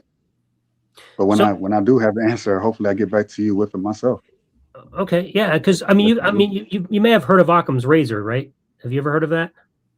I've heard of the term, but you have to refresh my memory. It's very simply, it's just whatever is the most likely explanation is usually the right explanation. It's the most simplest one. Like, that's typically what it is. I mean, you don't have to look beyond what's the most simplest. And when it comes to dreams, what's more likely? That you had a dream about a dad or a loved one, whatever, and it invigorated you, excited you, you heard a message from it, concocted in the dream because it was in a dream. Let's be real. It was in a dream, right? And that's all it was, something that took place in a dream. Or it was the spirit of somebody who's been dead for 15 years, came back to visit you at night, talk to you, and then went back to this place you can never, you don't know exists, whatever. What's more? It could be that. It could be. But what's That's the crazy more, part. You said simple. Yeah. But what I'm asking is, what's the more likely possibility? That it was just a dream or that it was reality? I think it's situational. I would not, because not every dream, not some dreams will be. But my point is the fact that it took place in a dream. Right. What makes it more likely that it was just a dream, or that dream was absolutely unique in such a way that it was a genuine spirit coming in and talking to you? I mean, just for a moment, step back and just ask yourself, which is genuinely more likely? That it was just a dream, or that it was genuinely a unique experience of a spirit coming and talking to you? If you had to bet everything you have on one of those two conclusions, would it be a safer bet to say it's just a dream? Would it be a safer bet to say it's just a dream between those two conclusions? If your wife's life was at stake, everything is on the table. Like, you have to be right. Like, you had to guess right, and if you didn't, she was dead, and you had to get it right. Like, which one would you go with? Gosh, oh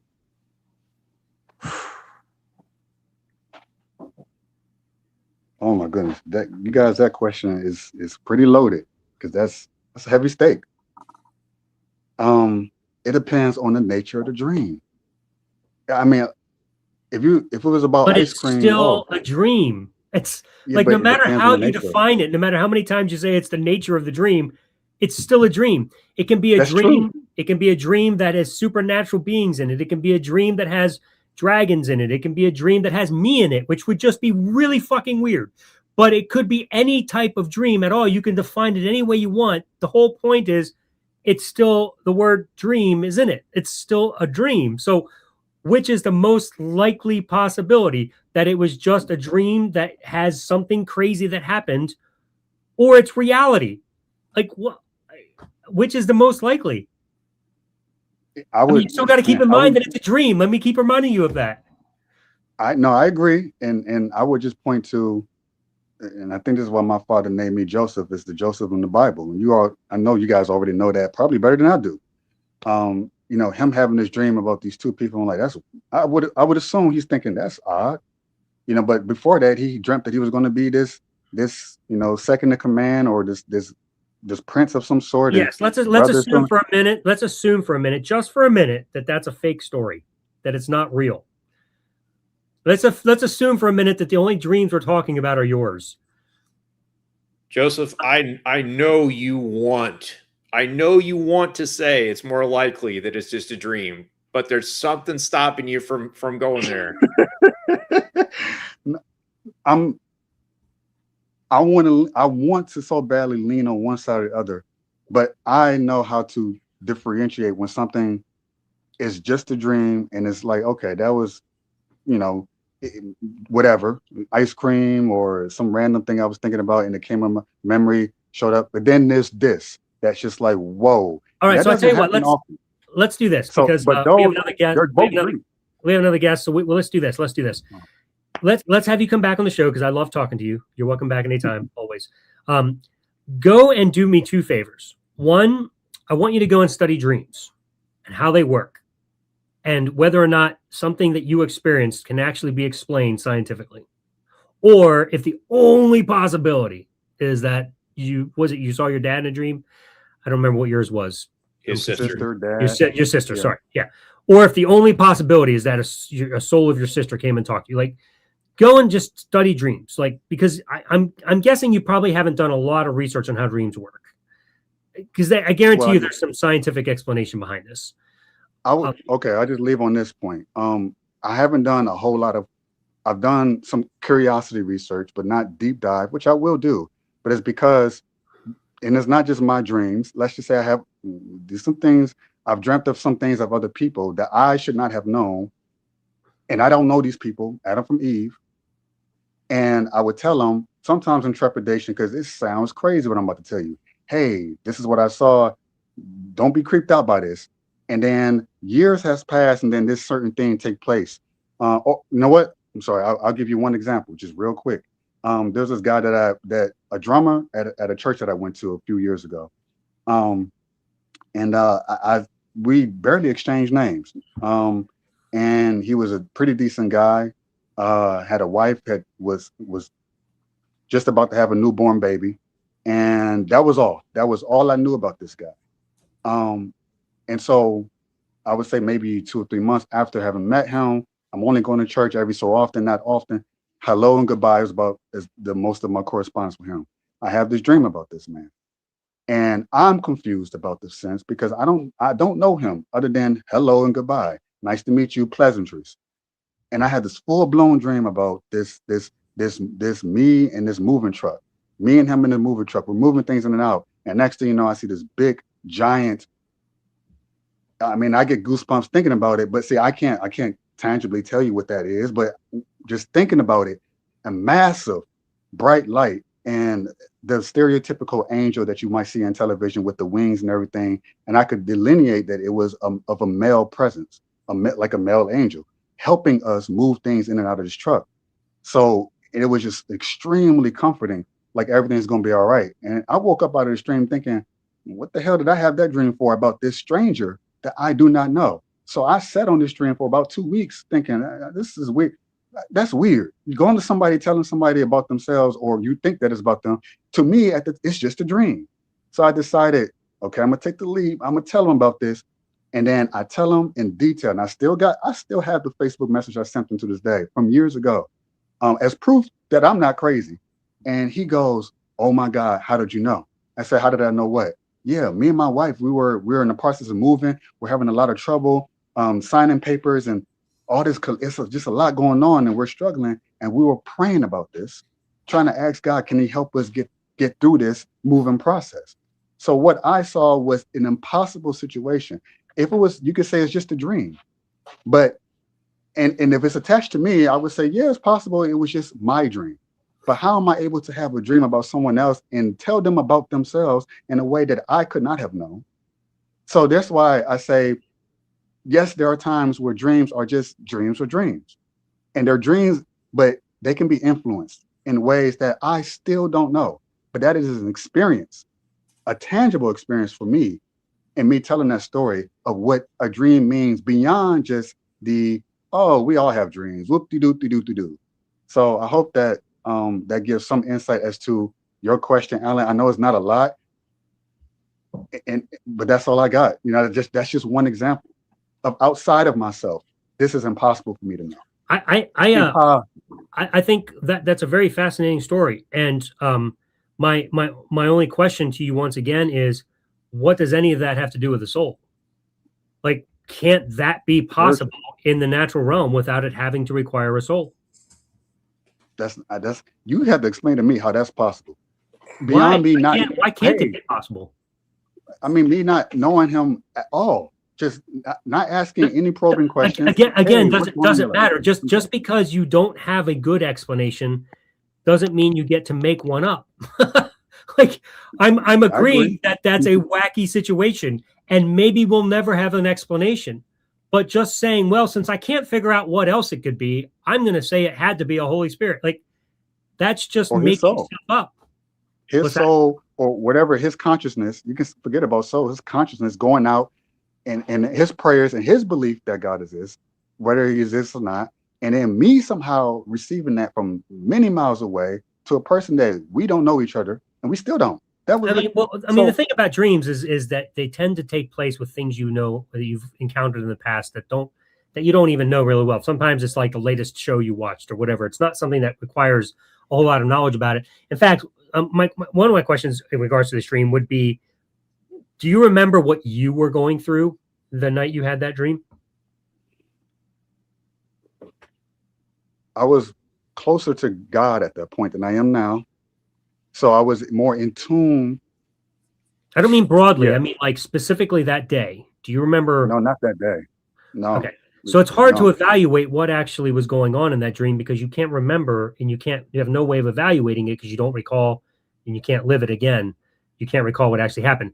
One of the theories they have about dreams is that every character in your dream is actually you. So that's a real That's fascinating interesting. thought. Yeah, you should look into that because I disagree, but that's interesting. well, that's fine. I'm just saying, like, that's one of the theories that they have on dreams. So, you know, it could be that you were going through something and it just so happened to be something similar to what he was going through at the time. And you guys just correlated. So it could just be as simple as that as an explanation. And I'm just saying, like, because there are other possible explanations as to why these things happen, the dramatic leap to it had to be a spiritual person come talk to me is just unnecessary, is all I'm saying. So anyway, so let me get back to the thing. So the first thing I want you to do before the next time we talk is just look into dreams a little bit more, because there's some really cool stuff about dreams. The second thing I want to ask you to do is go and figure out what method you used to determine that a soul exists or that the supernatural exists. Because I would like to know what method you're using. And if you can give me some way to test it, I would love to know what that is. If you don't know a way to test it and you're just guessing, you may be determining truth in a way that's not really reliable. So you might want to be careful with that. So that would be my only advice to you. And I'd love to know what method you're using. So other than that, the only other question I had for you, just because I'm curious, and then Elliott can finish out the conversation if he has anything else. My curious question is, if you did not believe in a soul, if a soul was not something that was inherent to you for immortality, like let me ask it a different way. If immortality was not something you had, and it wasn't important to you, like it just didn't matter, and you were at a point like Elliott and I were like, well, we don't have any reason to believe a soul exists. There's no immortality. We're just mortal beings. We're just going to live. We're going to die. And you may not want to answer this publicly, but if you want to, that's great, because I'm curious. But if you don't want to, I understand that too. But I want you to think about the answer. How would your life be different? Would you live differently if you did not believe you had a soul and were immortal? I don't know. Hypothetical. Okay, let's assume I didn't believe. Okay. Would I live my life differently? Would I not be who I am today? No, I mean, you still be who you are today because you've already been here at this point. I'm not asking if your life would be different. I'm saying starting right now, like today, if you woke up and you were like, oh, well, I no longer believe in a soul. Would you do things differently going forward? If I did do things differently, I don't know what those things would be. Okay. It's a fair answer. And I don't think you can necessarily. I'm not sure it's a fair question. Some people might say, oh, I'll just go be a heat. I just want to have as much sex as I want. I want to do as much drugs as I want. I want to experiment with this and that. Things that I was told that I shouldn't do in the church or growing up. Naughty boy. And I'm going to do the naughty thing now. Yeah. Some people that's kind of what I'm asking. Like, if there were no ultimate eternal consequences for actually enjoying this life, would you do more things that you weren't allowed to do? I know it affected me. Like, it wasn't the reason I made that decision. But once I realized that wasn't a case for me and there was no eternal consequences, I was like, holy shit, there were so many things I just went out and enjoyed because I was like, what the hell am I doing? I'm like wasting my life. So it made a difference in my life. And I'm not asking you to make a decision about immortality because of the joy you could live. I'm not saying, because that's not a good reason at all to do that. I was just curious if it would affect you. And I'm not sure it's a fair question because, like I said, like you said, you can't know until you're there. So wouldn't that be similar to one more question? Wouldn't that be similar to someone who said, well, what if we didn't have a judicial system, a court of law, and everyone was basically living like Neanderthals at the time? You had to basically be your own law and govern yourself. Would you still be the person you are without the law telling you not to kill someone, not to rape someone, not to lie? Yes, I think the only thing the law does is it helps stop people who are immoral. Would do. What's that? Yeah, I don't think I need the law to be a good person. I think I would live exactly the same way today, tomorrow, and the rest of my life if there was no law. Would you say that? Speak for yourself. Well, you might not. I would. I don't have any. I don't really. I would not live any different. I honestly would. I don't have. But would you say that if you was in an apocalypse? I'm sorry. Would you say that if you was like, you're starving, you have to feed your family, you normally wouldn't steal, you normally wouldn't kill for food and resources, but your child would starve and die if it wasn't for. So now you're having to make a choice. You normally wouldn't do it. So I would do that. You would never do it. I would do that now, even if there was law. If my family was dependent upon it, sure. Because now we're talking about a whole different thing. I mean, when it comes to ethics, this is a whole conversation that's going to go a whole different direction. But Sure. But I mean, at that point, I don't consider it stealing. I consider it saving life. So So there's so many ethical questions we can ask, but no, I don't personally see myself living any different without law. I mean, if we were to press down, maybe there might be like little things here and there that I'm not thinking of that we have stupid laws about that don't fucking matter, that I just obey because they made the law. Like, I know there's one state, I forget what it was, you're not allowed to eat ice cream on Thursday walking down the street. It's like literally some stupid ass law like that. I don't know where they came up with it, but like, that's just stupid. But, you know, would I obey it? Sure, because I live there and I wouldn't want to. But would I not obey it if they didn't have that law? Of course. So, yeah, I mean, there may be dumb things like that. But I mean, overall, when we're talking about morality, good things, bad things, no, I don't know that I would live much different. But I mean, Elliott, have at it. Maybe you disagree and I think you would be different. But feel free to end the conversation, because Joseph, I'm gonna say goodbye. It was so good talking to you. I'm gonna let Elliott and you finish out, and then we got Brother Andrew to bring in. Yes, sir. Yeah, we only have about 15 minutes left, so we're gonna take our last caller. But Joseph, if you call back next week, I will give you my theory that I think explains the dream that you had about the angel and the moving. But I don't have time to get into it now, but I will tell you what my hypothesis is.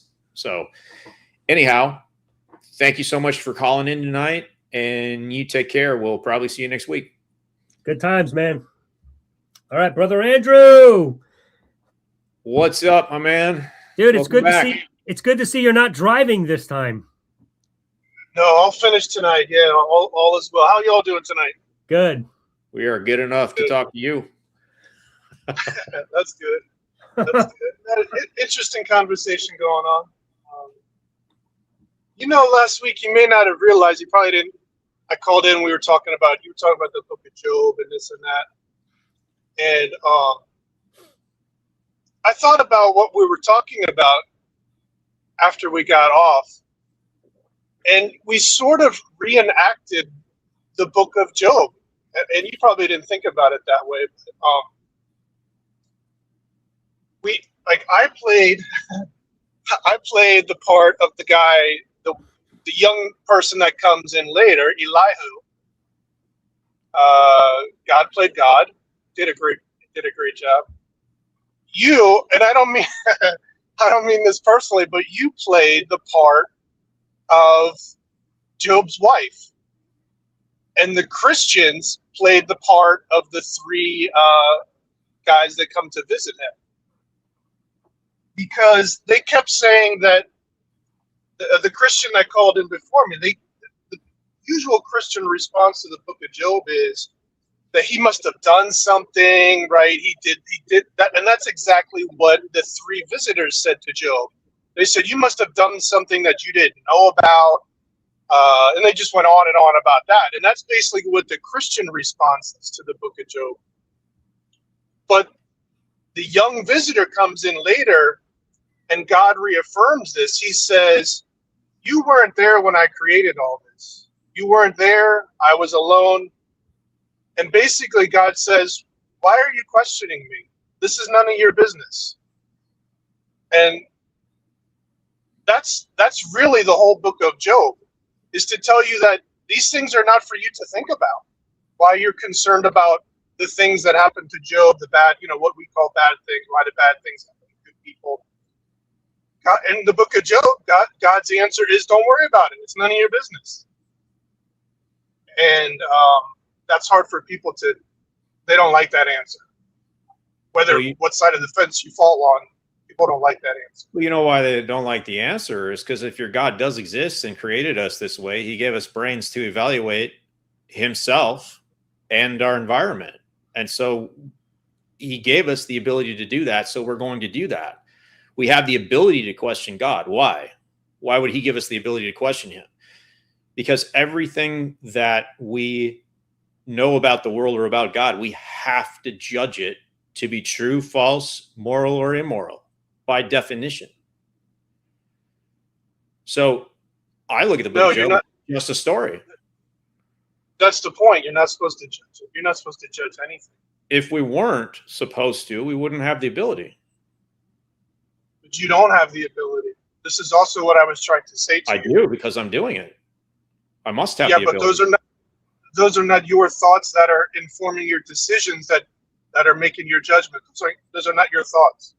What? Oh God, we're That's back. why you have We're to- going to go all the way We're back to to this that? from week one. These are some demons' thoughts. Yeah. Well, Andrew, if we don't agree with your worldview on where thoughts come from, then how are we supposed to even have a conversation? I mean, it's not us talking, right? I'm not talking to you right now. Something else is, because they're putting the thoughts in my head for the things that I need to say.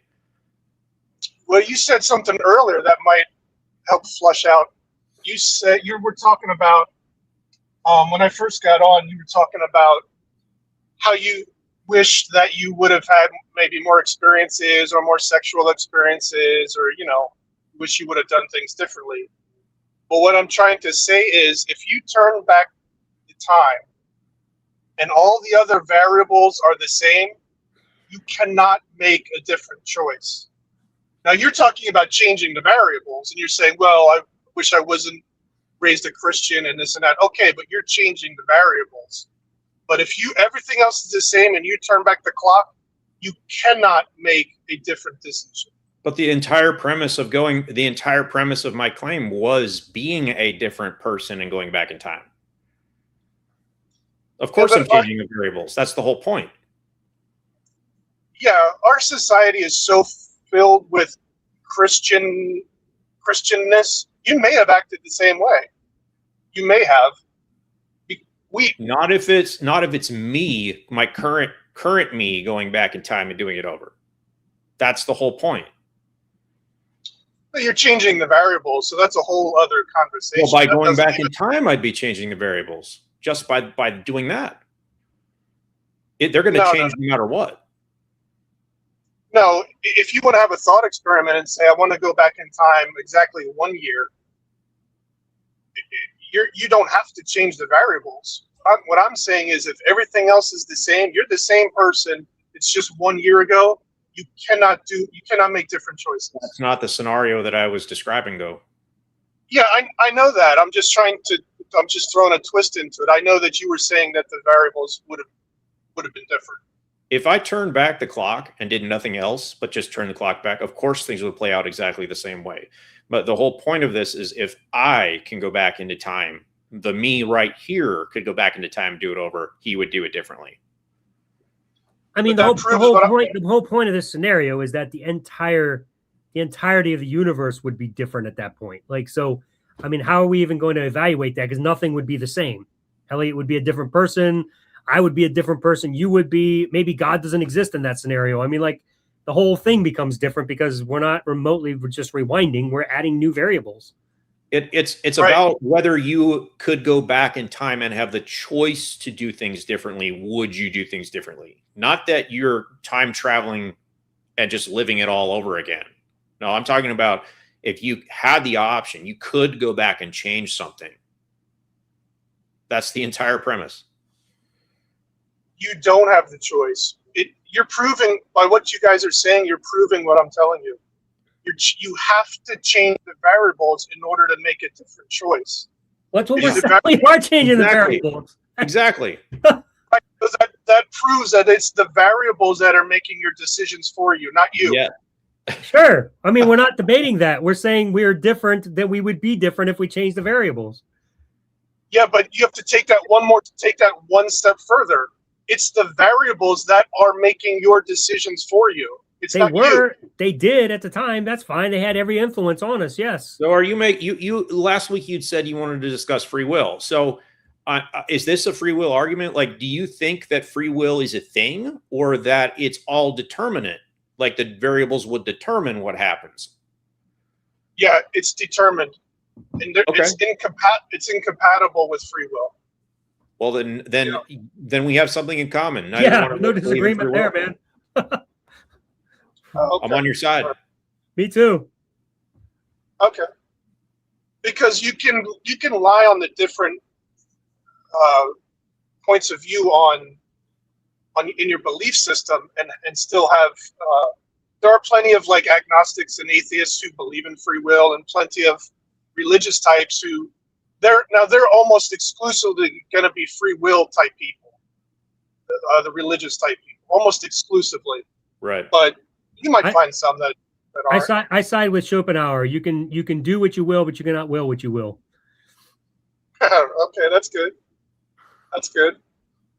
But what else? You were talking about the soul. Yeah, so I'm not a conventional Christian. There is no such thing as a soul. Like, you don't have a ghost living inside of your body, or you don't have something that separates from your body when you die and goes somewhere else. That's all just church tradition.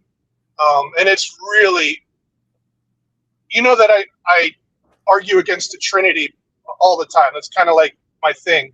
But this is like as ground in stone as the Trinity is. That concept that your body and your soul separate upon death, and the soul either goes to heaven or hell, or in some Catholic tradition, there's a third option.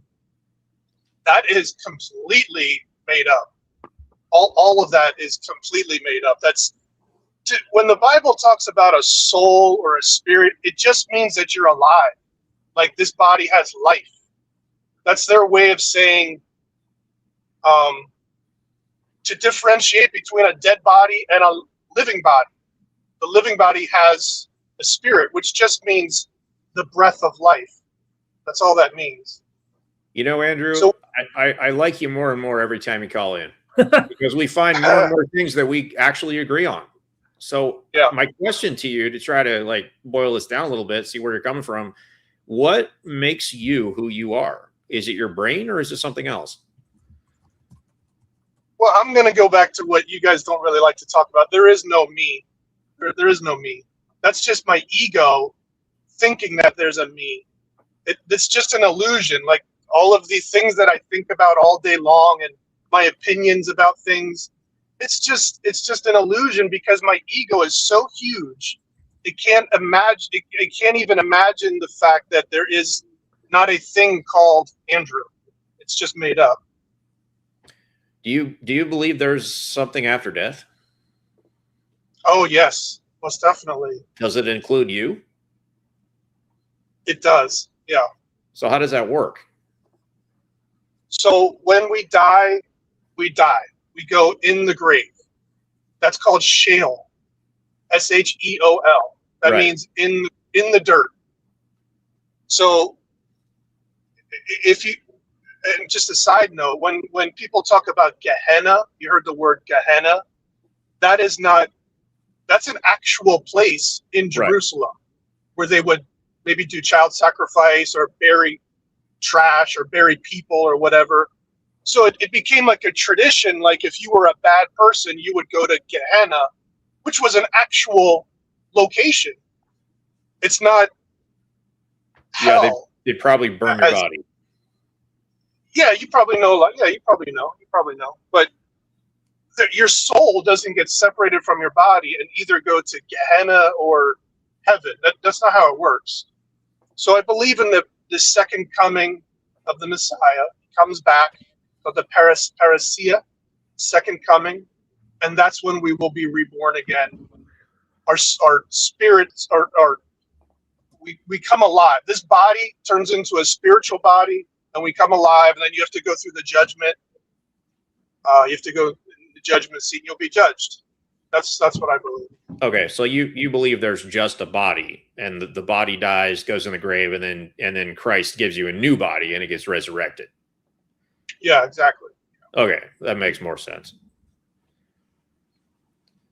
And so what happens what happens to people that are unbelievers? Do they just get annihilated, burned up, or do they get new bodies too?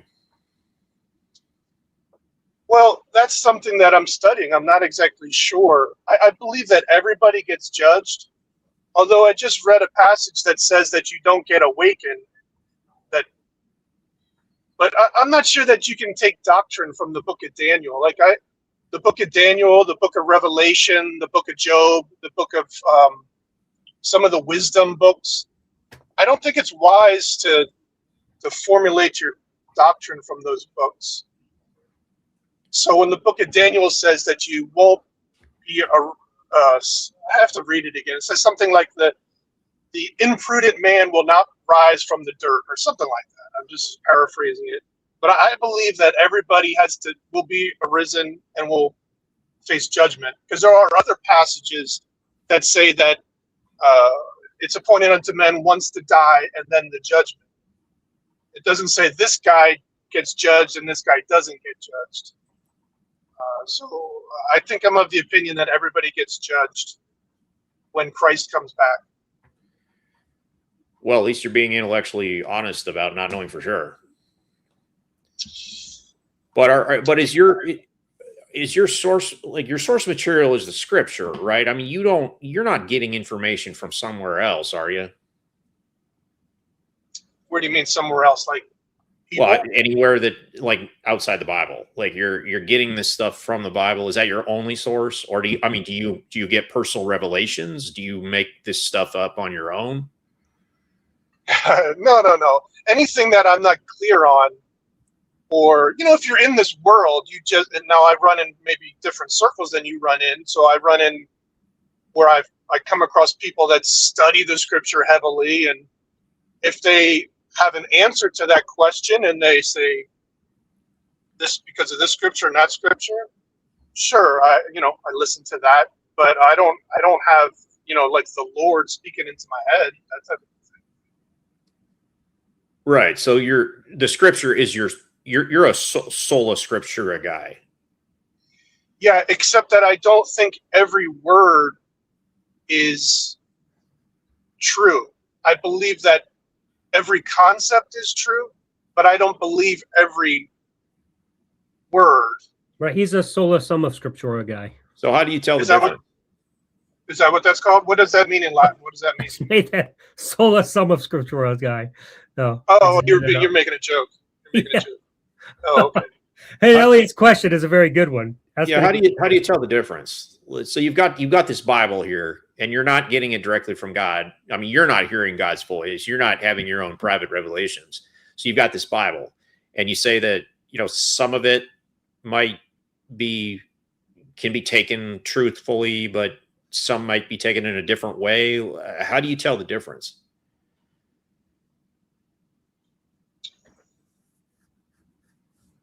You test it. You test it. Some of the scriptures can easily be interpreted. They call it hermeneutics, which is interpretation through, for instance, like culture and history of a certain people in a certain time frame. You can understand. Like I said, I'm always talking about the Trinity, or also what happens to you after you die. Some of these are cultural things. If you know about the God, Trinity people are always talking about the God man. So Jesus is 100% God and 100% man, which is a contradiction. But if you know anything about Greek philosophy of the time, that's exactly where they got that from. So it made perfect sense to them back then that there was a God man. He had, if you go to like Hercules or Achilles, their father was Zeus and their mother was a human mother. So this was perfectly acceptable for them to explain things like, a God man. But we can't do that with the knowledge that we have today, because then you can't have two natures. You can't have an immortal nature and a mortal nature in the same person. That's a contradiction. Right. It violates the law of identity, I think. Right. Well, can you give me an example of some scripture that you have tested and you have found that it's actually not truthful? You mean besides just being added in, that we have records of it that only start at a certain point, we know it's added in? Or right, something other than that, like something that you believe was supposed to be in the Bible, but you've tested and you found that it's not a true statement, or it didn't actually happen. Have you found anything in the Bible that's not truthful? No. Well, there's an example. I think I might have mentioned this last week or the week before, sometime when I called in, was that how do we have a record of Jesus's prayer when he was by himself? I'm not sure that the writers, this is another thing that is very interesting. In the tradition of writers back then, they didn't rely like that. We think of the truth as it's everything today, right? Like if something is not true, we just throw it in the trash. That's not how they wrote stories back then. They would actually say that the story that I make up is better than the truth. And that was a normal thing to do, where we don't even conceive that. We don't write that way today. It's automatically fiction if it's not 100% what happened. But they would do that all the time. But they do. I mean, they do have a point in a way, because if let's say I have a statement in the Bible that didn't actually happen, so I have this option to throw it out, or I have an option to keep it as a metaphor, or as just a better storytelling, or just as literature. Why would I be unjustified in saying, you know what, I got two accounts and two different gospels, they're contradictions. My conclusion is I cannot say what actually happened because I don't know which one is true. So I'm just going to withhold judgment and believe neither.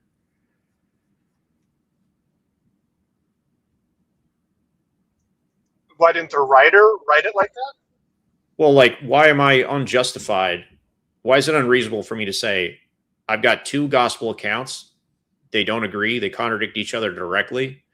So because I don't know which one is true, because they can't both be true, but they could both be wrong. Like, why is it unfair for me to say, you know what, I'm just going to withhold judgment and I'm not going to believe the story? I think you're throwing the baby out with the bathwater. There's nuance to things. I've been to church. If I can't tell which story is correct because they're different stories, how could I come to a conclusion? Just have a wait and see attitude. Don't come to a conclusion, because your conclusion is just your imagination. It's just I've done that with the entire Bible. I know that's a rash thing to do. That's a rash thing to do. I would just have a wait and see attitude if I was you. But if I have a wait and see attitude, that means I'm not actually currently believing it. I'm waiting to see. Yeah, that's okay. So I don't believe it. That's where I'm at. I don't believe it. And that's okay. That's okay. You're right. Believe it or not, you're right where God wants you to be. How do I know God? Right where, because He can work with you. If you're totally shut off, but how do you know God wants me in a position of indecision? Maybe He wants me to make a decision. You're saying I'm right where He wants me to be, but I'm not believing. Hey, you know what? I think this might be a great place to cut the conversation, because we do need to end, and next week's conversation might actually lend itself better to what we're talking about right here. So, Andrew, as normal, I'm sure you'll be back, which is fine. And we can pick up right where we left off. Is that okay with you, Elliott? Because I know you wanted to end it. Well, what is next week's topic then? So I'm going to go ahead and say that. So next week's topic is, can we grieve a God who never existed? So that's what we're going to be talking about next week. So we can probably tie that in there because we're talking about not. I have no idea what that means yet, so I'm going to have to wait for your video to explain it. Well, I mean, we're just talking about those of us who have left faith. Is it possible to genuinely grieve something that you don't believe exists? And I think a lot of Christians will say you can't grieve God because you don't believe He exists. And I think it's possible to definitely be. I think it's definitely be in a place where, after you've believed in this God for your whole life and had all these emotions attached to it, to have sadness sometimes when you first leave, especially over the loss that was there. It wasn't actually a being, but all of the emotions that were tied to that, you're losing that connection that you thought you had. So we're just going to talk about that, and I'm hoping some theists or some atheists may call in who have left faith, and maybe we can have some good conversations with them about that too. Hey, and maybe by next week, Brother Andrew will be an atheist, and he can tell us about how he grieves finding out God wasn't real. There you go. But we can talk about grieving over not believing Scripture too, if you want, or whatever. I don't know. Anyway, that's the topic next week. We'll watch. Everybody can check out. So that brings it up to the Unravelation series as well. How those of faith find freedom. So make sure you subscribe to the Unraveler channel. The info for that, the link for that is in the info below. So make sure you do that and check out my weekly series. There's 2 episodes that release every week. The newest one released today. I didn't get a chance to get it done yesterday for the first time. I missed a Monday. But it's up today, so you can check that out, having to do with this week's episode. So will Thursdays. But I encourage you to check that out because next Monday will be the first episode dealing with grieving God, and then Thursdays will as well. So make sure you check that out. Don't forget to join us on Deconversion Nation on Facebook. We'd love to have you. It's a great place to come and ask questions to atheists because I know a lot of Christians don't get a chance to talk to atheists. We've even experienced that here. I think Andrew, first time he called, said, I've never actually talked to an atheist. So it's pretty cool. And so it's a great chance for you to come over and talk to people you may never have talked to before in their belief systems and ask them genuine questions. So that's Deconversion Nation. And then tomorrow night's Kelly King and Drew Bekius in Life After Faith. Their topic is activism and finding your thing. So make sure you join them tomorrow night. That is specifically for ex-Christians or ex-theists, I guess. So if you want to call in and talk to them, if you need some help getting by, they're the show to talk to. And if you miss it tomorrow, we're going to be here next Tuesday at 6 p.m. Eastern, as usual. We hope that you'll join us to talk next week about grieving God. That'll be a good conversation. We'll have some fun times. Anyway, with that being said, Andrew, I'm going to kick you if you don't mind, and we will see you next week, brother. Thank you. Yeah, sorry we didn't have more time. I was enjoying it, though. It was, but you asked me to end it tonight, Elliott, at some point because we both had a long day, unfortunately. Yeah, it's already 2 hours and 10 minutes, so we got to call it. But nothing to do with you, Andrew. It's just we wanted to end it tonight a little earlier than last week. So we'll talk to you next week, buddy. I'll talk to you soon. Bye-bye. Take care. All right. So that being said, that's the lineup for the week. Let's talk on Sunday nights. Deconversionists, as usual, at 5 p.m. Central. Here on Tuesdays, Wednesdays, Life After Faith, Critical Call Thursdays, and the Thought Experiment every other Friday. Hopefully you all caught the debate I just had with James Press. That was a good time. And then I just had one this past week on 21st Century Mind. Yeah, I caught that one. Yeah, did you? Okay, good. I didn't see you there. So I can't say it was a good time. You can't say Maybe it was for you guys, but not for the viewers. Oh, yeah? Well, we'll have to talk about that off screen then. So let's talk about that after the show. So anybody else, we hope you have a good night. Thank you for joining us tonight, as usual, on the Deconversionists. Remember, every Christian has their own version of Christianity. We're here to unravel your conversion. See you next week, everybody.